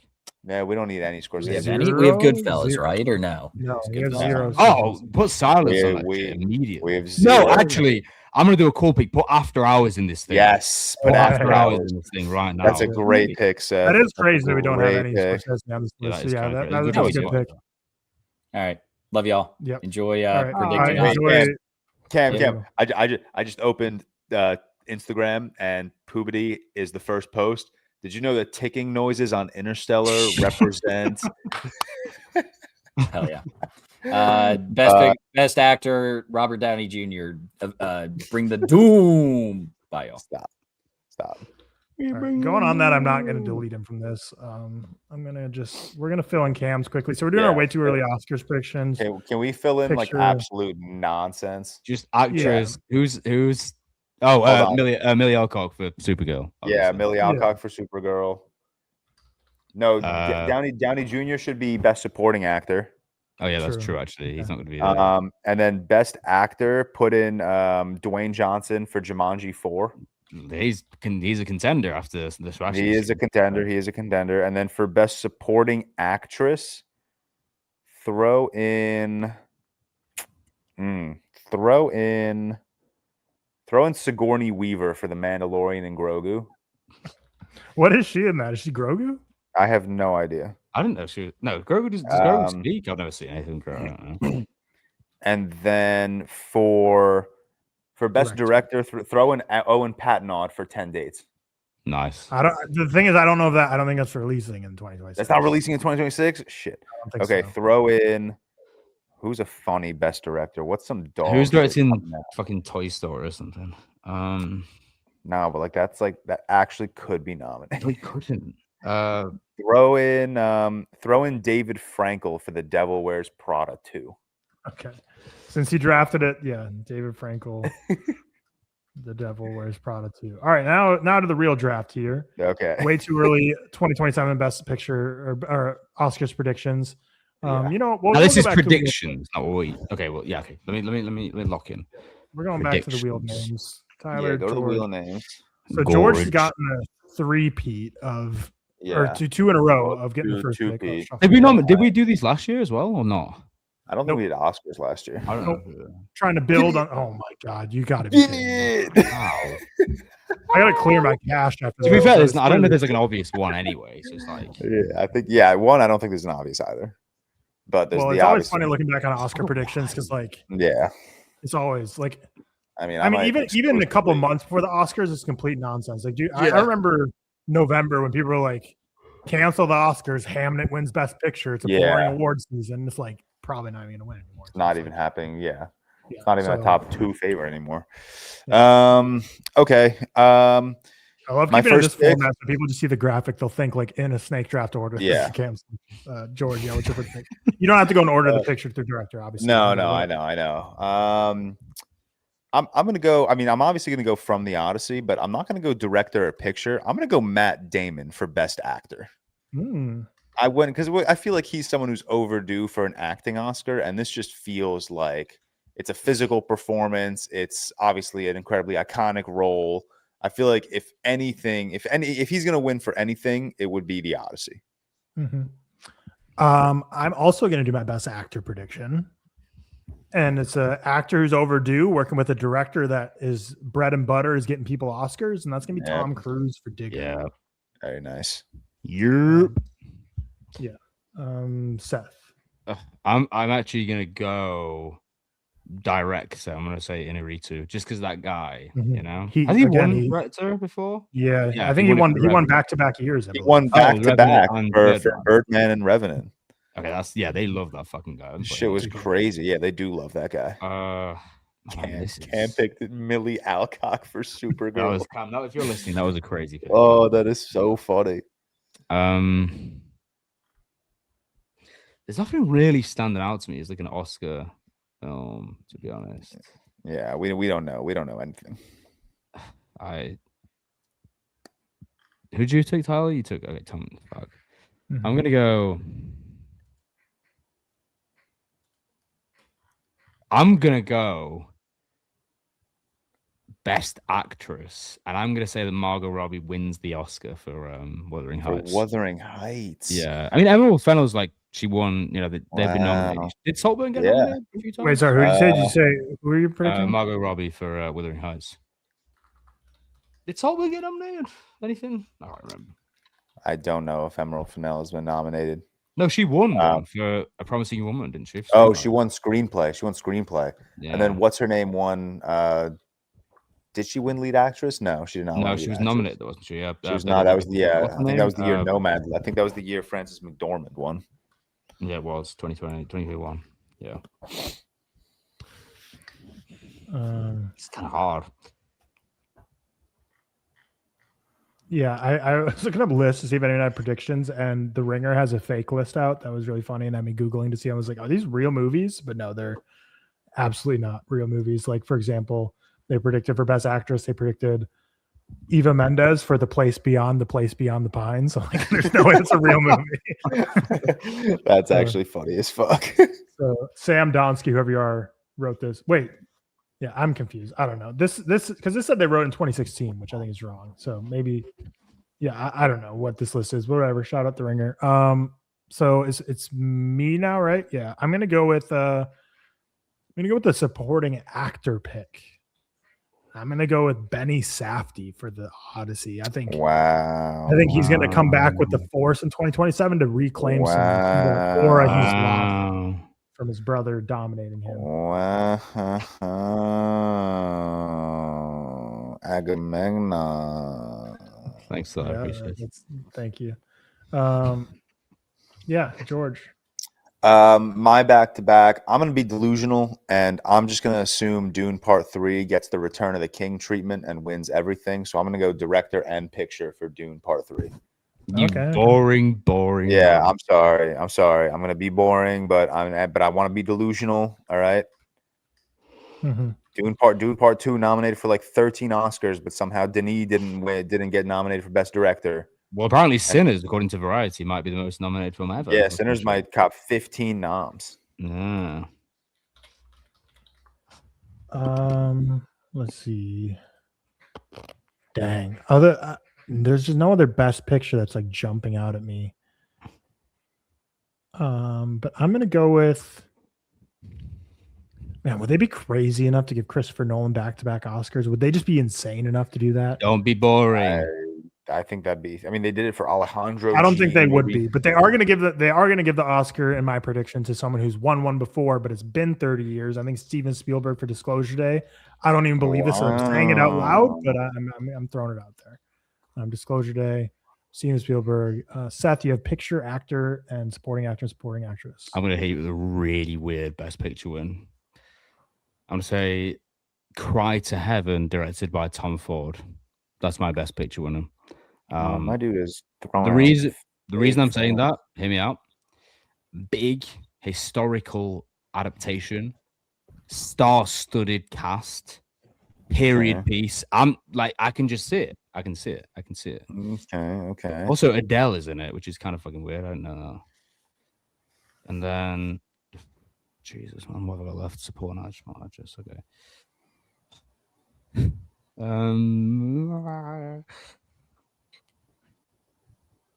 Okay, let me go. I don't think that would win, to be honest. I can actually see. I can see acting nominations coming from Michael. It's a biopic, isn't it? No, it's a music biopic. George, I am willing to bet you so much money that there will be nominations for Michael. There will be, yeah. There will be. It just figures. I'm gonna say a guy who's been nominated multiple times at this point, twice.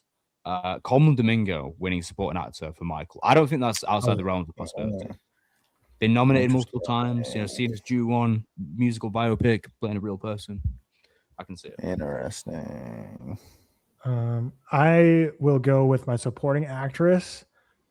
It's kind of like one that she was recently nominated but didn't win. So it's like, okay, now she's nominated again. Maybe give her the award. It's in a movie that, again, is a very acting-heavy movie. I'm going to go back to the Digger bag, and I'm going to go Sandra Hüller, who's also in Project Hail Mary, but I think Sandra Hüller and Digger get it for Digger. So I think Sandra Hüller will get one. George, you have actress, supporting actor, and supporting actress. Let's go actress. She's probably going to win this year, but I'll predict her to win next year. I'll go Jessie Buckley for The Bride. Give me that beat. That being nominated, that sort of film? You know? No, but I don't know what else is going to be nominated right now. And then I'm going to throw out supporting actor. And I'm going to throw out Jack O'Connell for 28 years later, The Bone Temple. I mean, that would be cool as fuck. If they That'd be did that. sick as shit. Okay. I have picture and actress left. I will go with actress next, and I'm sticking with the similar theme of like it's kind of their time. Someone again who probably will be nominated this year but not win. Let me just see what this movie is. All right, starring alongside Sebastian Stan. It's called Fjord, and it's starring Renate Reinsve. I think it's her turn next year. Her turn? You think she's already deserving of a turn? She's been deserving. She's been deserving. That's crazy. Seth's, you have your final two picks, actor and supporting actress. I have no fucking idea, man. Let me go Jacob Elordi is my best actor for The Dog Stars, Ridley Scott's new film. I don't know. Yeah, no, I mean Ridley Scott, he can get I'm just saying Jacob Elordi, I feel like he'll get nominated. Do you know what I mean? I don't know, I can just picture because he'll probably get nominated this year, won't he, for Frankenstein, I would imagine, and then it'll be like again, if he doesn't win for Frankenstein, it could be another one. Like it's like, oh, he was almost won last year. We'll give it to him the next year. That's what I mean. Yeah, that's what I'm saying. Supporting actress narrative, and then supporting actress. I'm gonna go Sandra Hüller for Digger. Again, alongside Tom Cruise. I think it'll be a safe one. Sandra Hüller, a great actress as well. Why? Wait, didn't someone already pick that? Yeah, dog. Are you not paying attention? It was picked like 2 picks ago.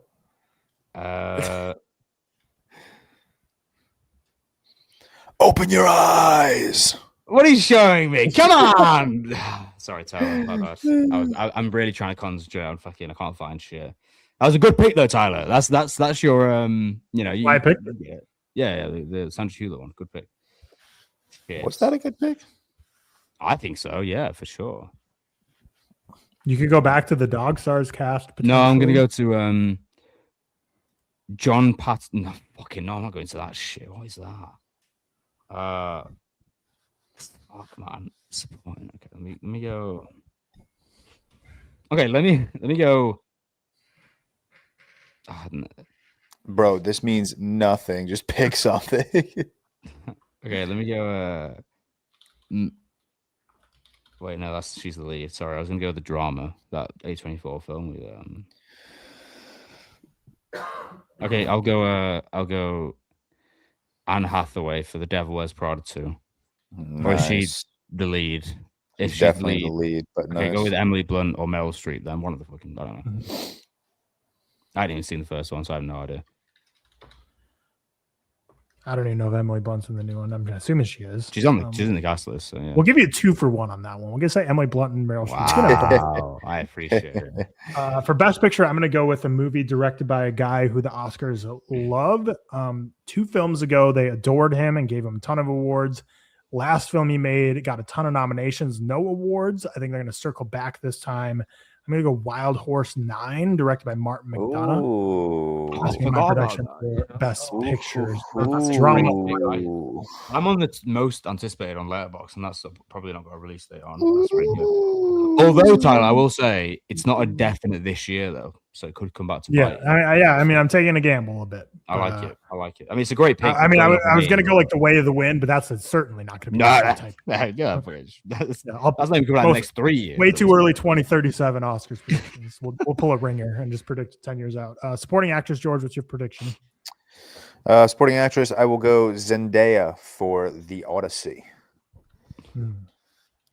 Yeah, she has a real she has 4 movies coming out next year. Same with Robert Pattinson. So yeah, same with that's just what George has just gone what he wants. Look at that shit. That's just the George. Yeah, I mean that's the point of this draft. I guess so. It's retitle this draft the way too early delusional predictions. Yeah, we should have done that. Then I would have gone. George, read off your predictions. Well, I more than likely correctly picked the Best Picture, which is Dune Part 3. Same thing with Best Actor, Matt Damon in The Odyssey. Best Actress, Jessie Buckley in The Bride. She'll go back to back, no doubt in my mind. Best Supporting Actor is Jack O'Connell. 28 years later, The Bone Temple. That's certainly a performance that the Academy typically is attracted to. Best Actress is Zendaya. Best Supporting Actress is Zendaya from The Odyssey. And then Best Director, we talk about someone who's overdue. It's my boy Denis Villeneuve, who should have 6 Oscars right now, but has 0. Mm-hmm. I predicted Best Picture Wild Horse 9, Best Actor Tom Cruise Digger, Actress Renate Reinsma for Fjord, Supporting Actor Benny Safdie for The Odyssey, Supporting Actress Sandy Hüller for Digger, and the Director Steven Spielberg for Disclosure Day. Cam selected Best Picture Spider-Man Brand New Day, Dwayne Johnson for Jumanji winning Best Actor. Again, someone that passed up on Smashing Machine, now he'll get one. Millie Alcock for Supergirl, breaking Mikey Madison's record for Youngest Actress. Actually, no, that wasn't even the record, but whatever. There's like a 12-year-old that won an Oscar. Oh, yeah. Supporting Actor Robert Downey Jr. for Avengers Doomsday.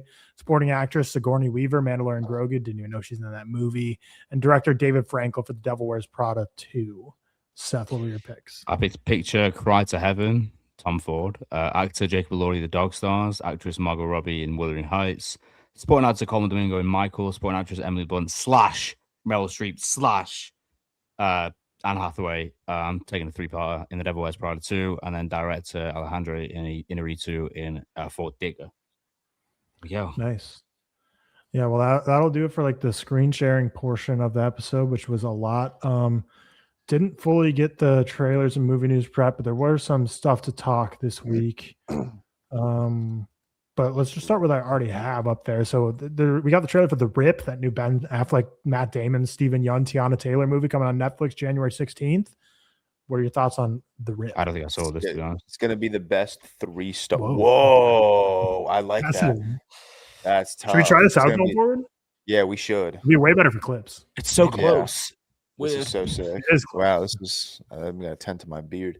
The Rip looks like the greatest 3-star movie in existence. And I think it's so funny that before Oppenheimer came out, Matt Damon, during that press tour, was basically like, I've retired from acting unless Christopher Nolan calls me. And now he's in like a shitty, or I don't know if it's shitty yet, but he's in like a streaming action dad flick with Ben Affleck. I think that's very funny. Oh yeah. Didn't they just do a streaming action dad flick, or am I wrong? Casey Affleck and Matt Damon did, yeah. Okay, but they have their like studio that they make movies together with. Yeah. So I think it was probably part of that. But apparently they're good guys too, with all the bonuses and shit. I like it. Good stuff. We also got a trailer. So we wouldn't normally talk about this, but I saw a trailer for Ryan Murphy's The Beauty with Evan Peters and Rebecca Hall and Ashton Kutcher. I don't know if you guys saw the trailer for this, but it's like basically they create like this substance basically that turns people into sexier selves. And like I saw the trailer, I'm like, this is beat for beat the substance. So I don't even know. It literally looks like. I mean, because I had to choose between going to the prem of this next week or going to what's the new Game of Thrones? Not Game of Thrones, but like House of the Dragon. No, the one that's coming out this year. Oh. You know, the Night and something. Yes. Yeah. Night of the Seven Kingdoms. That's it. So I'm going to see that next week instead of this. But this, I actually like. I don't know if you guys watched like some of the early seasons of American Horror Story. I actually quite like some of them, especially Asylum and stuff in the first one. But this just looks like, like you said, like the substance on repeat. Looks like poop, bro. I don't really understand what they're doing here. Kind of crazy. We got a couple Marvel teasers. First, we'll talk about Wonder Man. So we got a teaser for Marvel's Wonder Man releasing January 27th on Disney Plus. Cam's not here to talk it, but George, are you excited at all for Wonder Man? I don't know anything about Wonder Man, and I did not see the teaser. If I'm being completely honest with you, I feel like that just got drowned out in like Doomsday trailers and releases and shit like that. Doomsday. Well, speaking of Doomsday, we got the latest teaser. The teaser that gave us kind of the most to chew on, the one with Cyclops, the one with the X-Men. What were your thoughts on that? Nolan's Cyclops entering the MCU. We're just gonna watch the Sony X-Men die again, and that's we've watched it. We've watched them send off Sony's X-Men 4 times now. Ian McKellen's getting the fucking bag, by the way. Lord of the Rings and MCU return. He's just acting to make sure his grandkids are set up for life. He doesn't give a fuck. What a guy, man. What a guy. Yeah, everything about Doomsday just looks like garbage. Yeah, I don't know. It just doesn't move me. I kind of wish it did, but it just doesn't move me at all. No. Again, like everyone's saying, like, what are we gonna watch the X-Men die for like the 8th time? Yeah, that's what we're gonna watch, dude. But yeah, I actually think we should keep our cameras like this, by the way. I think for clips. Yeah, the thing is, I think, well, the reason I clicked on this one is because basically what it was before was like this, but the previous one when I clicked on that, it made it so it expanded all the way to the sides, but that's with 4 people. So I think because with 4 people, it made us full screen, but that way. So I don't think with 4 of us, it'll like make it like this, but anytime we have 3, we should do it like this. So I like this. And it'll be way better for clips. The Housemaid 2 is in the works. So people like to clown on. You guys watch that? No, but my like real world friends like enjoy it. Like, and their significant others. It was a very popular book, but it did very well at the box office. It's doing well. So Sydney Sweeney no longer a box office flop.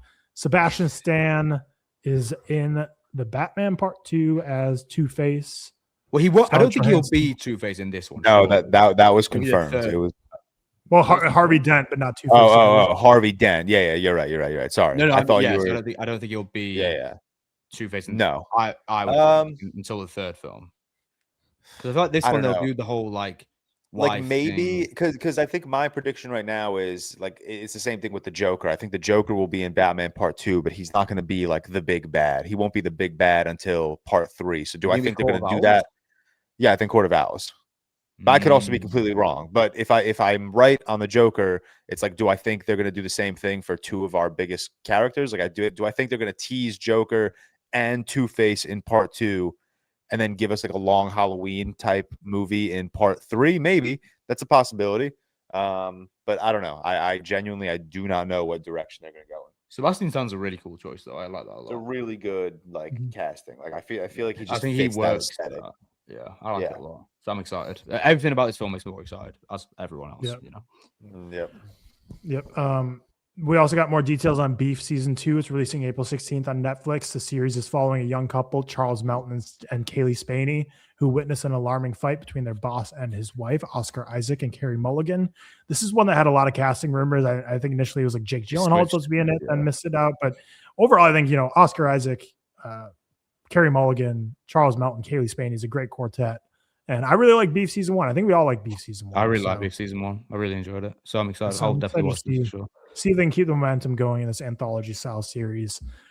Paramount tried to buy Warner Brothers an 8th time and failed, and now they are basically kind of crying to the government saying Netflix shouldn't be allowed to buy them, basically saying, like, if I can't have them, no one can. So still drama, plenty of drama going on with all that world. And let's see. We also got the new trailer for Gore Verbinski's Good Luck, Have Fun, Don't Die, which comes out February 13th. So we got that and Wuthering Heights in the same weekend. Gore Verbinski is returning to direct for the first time in a long minute. And are we excited about Good Luck, Have Fun? I'm excited because I think I love Gore Verbinski's films. I like Cure for Wellness, I think was his last film, which I loved. I watched recently. But I'll be honest, I'm not crazy on the trailer and the look of it so far. But it's Gore Verbinski, so who knows? I hope it'll be good anyway. It just recently premiered at the Palm Springs Film Festival, which obviously is not like that's not a film festival people are going to be like tweeting about like, oh, this movie had this premiere at this film festival. But there were some early reactions and they're like leaning positive, but not like overly joyous. It's more like a mixed to positive, but I'm a big Verbinski fan and I'm excited for this one. Mm-hmm. Yeah. And then we also got news of a new Jackass movie released on June 26th in theaters. Are we jacking or jack out? I'm jacking out. I don't really like Jackass films, to be honest. I think when I was younger, I'm not like that. You're not jacking? No. Damn. I'm jack out, man. I'm jack out. Well, I thought the last one they released, Jackass Forever, like 2 years ago, was the last one, but they're making another one. Yeah. I know they've kind of gone away from, and they have like a younger cast that can do like more stunts, but their bodies and like, even if they're not doing like stunts, is like they're doing gross stuff, like they're eating, like just putting themselves in stressful situations, like their bodies and minds just can't be keeping up with that at this age. I don't crazy. Some of the early stuff was ridiculous, man. Yeah, dude, they're like the clips of them getting like smacked by bulls. It's like, how did they go on with this for years? Like this like worse wear and tear on your body than like the WWE. Honestly, like it's absolutely insane. Mm-hmm. And now you have Valor because you're a bull rider, so you know how hard that would feel. I'm saying. That holding that rope was tough. My hands were fucked the day after, so I get it. I understand it now. Black Mirror season 8 was renewed at Netflix. Kind of falls in line for me with like Final Destination and Saw, where it's like, do I love every time they come out? No. Am I going to watch them every time? Yeah, I'm going to watch them all. I didn't watch any of the last episodes. I feel like I should. Yeah, they're good. I think it was a good season overall. It wasn't great, wasn't bad. I think it was just a good season. I think it was a couple episodes. Paul Giamatti's episode I thought was fantastic. I really liked the first episode of the season as well. I can't remember the other ones, so that kind of tells you that. That's like every Black Mirror season. Exactly. We also got more Netflix news. Netflix's live-action Scooby-Doo series is going to begin filming in April. So if you watched the Thursday Real Quick last week, I auditioned for the role of Shaggy. Call me, Netflix, if you need someone to step in. Play Scooby, to be fair. And then more news, like we briefly mentioned earlier, but November 6, 2026 is when Godzilla Minus Zero, the sequel to Godzilla Minus One, will be hitting theaters from the same director. And it's, yeah, I mean, we all love Godzilla Minus One. It won 2 ReelTok Awards. I know. Well, actually, I spent a long ass time this week doing our ReelTok Award history and putting it all into one international feature for us. So now that I have this sheet and I spent so much freaking time this week making this sheet, might as well use it. ReelTok Awards history. Look up the movie history, and we see Godzilla Minus One win. Okay, but it had 5 nominations. So, but yeah, and then I think that was pretty much it for news. Only other thing that was weird was that Tom Cruise visited the set of Sean Levy's Star Wars Starfighter. Why? He was like, bro, you are not doing this shit right. Yeah, he filmed one of the lightsaber duels for the film. He was waiting in a muddy pond holding the camera. So when you see a pond lightsaber duel, just remember Tom Cruise is holding the camera for that. Yeah, I don't know why he's showing up. At this point, I didn't know he's buddy with Sean Levy, but I'm just waiting at this point for whenever that movie comes out, the Star Wars Starfighter, inevitable, Tom Cruise holding the ticket us at the theater. Yeah, I don't know who's in the cast. Like that's the one with Gosling and the Goth, right? Yeah. So I don't know. None of them are like Tom Cruise's guys or gals. So I don't know if he's going to support him. He's not like Glenn Powell's in the movie or anything. Just a big Star Wars fan, I guess. Yeah, but that'll do it for Levy fucking it up. Well, actually, the only other news, which again, Cam would be more important to be here for, but like Dave Filoni and Lin-Wen Brennan are reportedly replacing Kathleen Kennedy as the new co-presidents of Lucasfilm. I know that's I feel like there's like a sect of Star Wars fans that were saying for a few years ago, saying like, let Dave Filoni have the ropes to the universe. I don't know if they still feel that way, but I think Cam would be a little more insightful. I don't know. Do people still like Dave Filoni? I thought people hated him. Maybe I'm wrong. Yeah. That's a Cam question for sure. We're like a bar right now of where we're sitting, positioned to the camera. Yeah, AT&T raising the bars, baby. Hey, nice, good pull. I didn't think anyone would get that if I said that.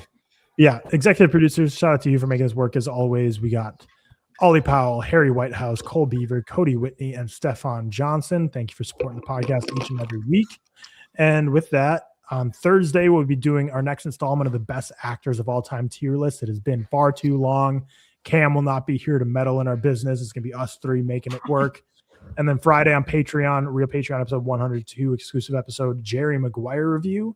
And then next Monday, the 4th annual ReelTok Award show. See you then. Peace.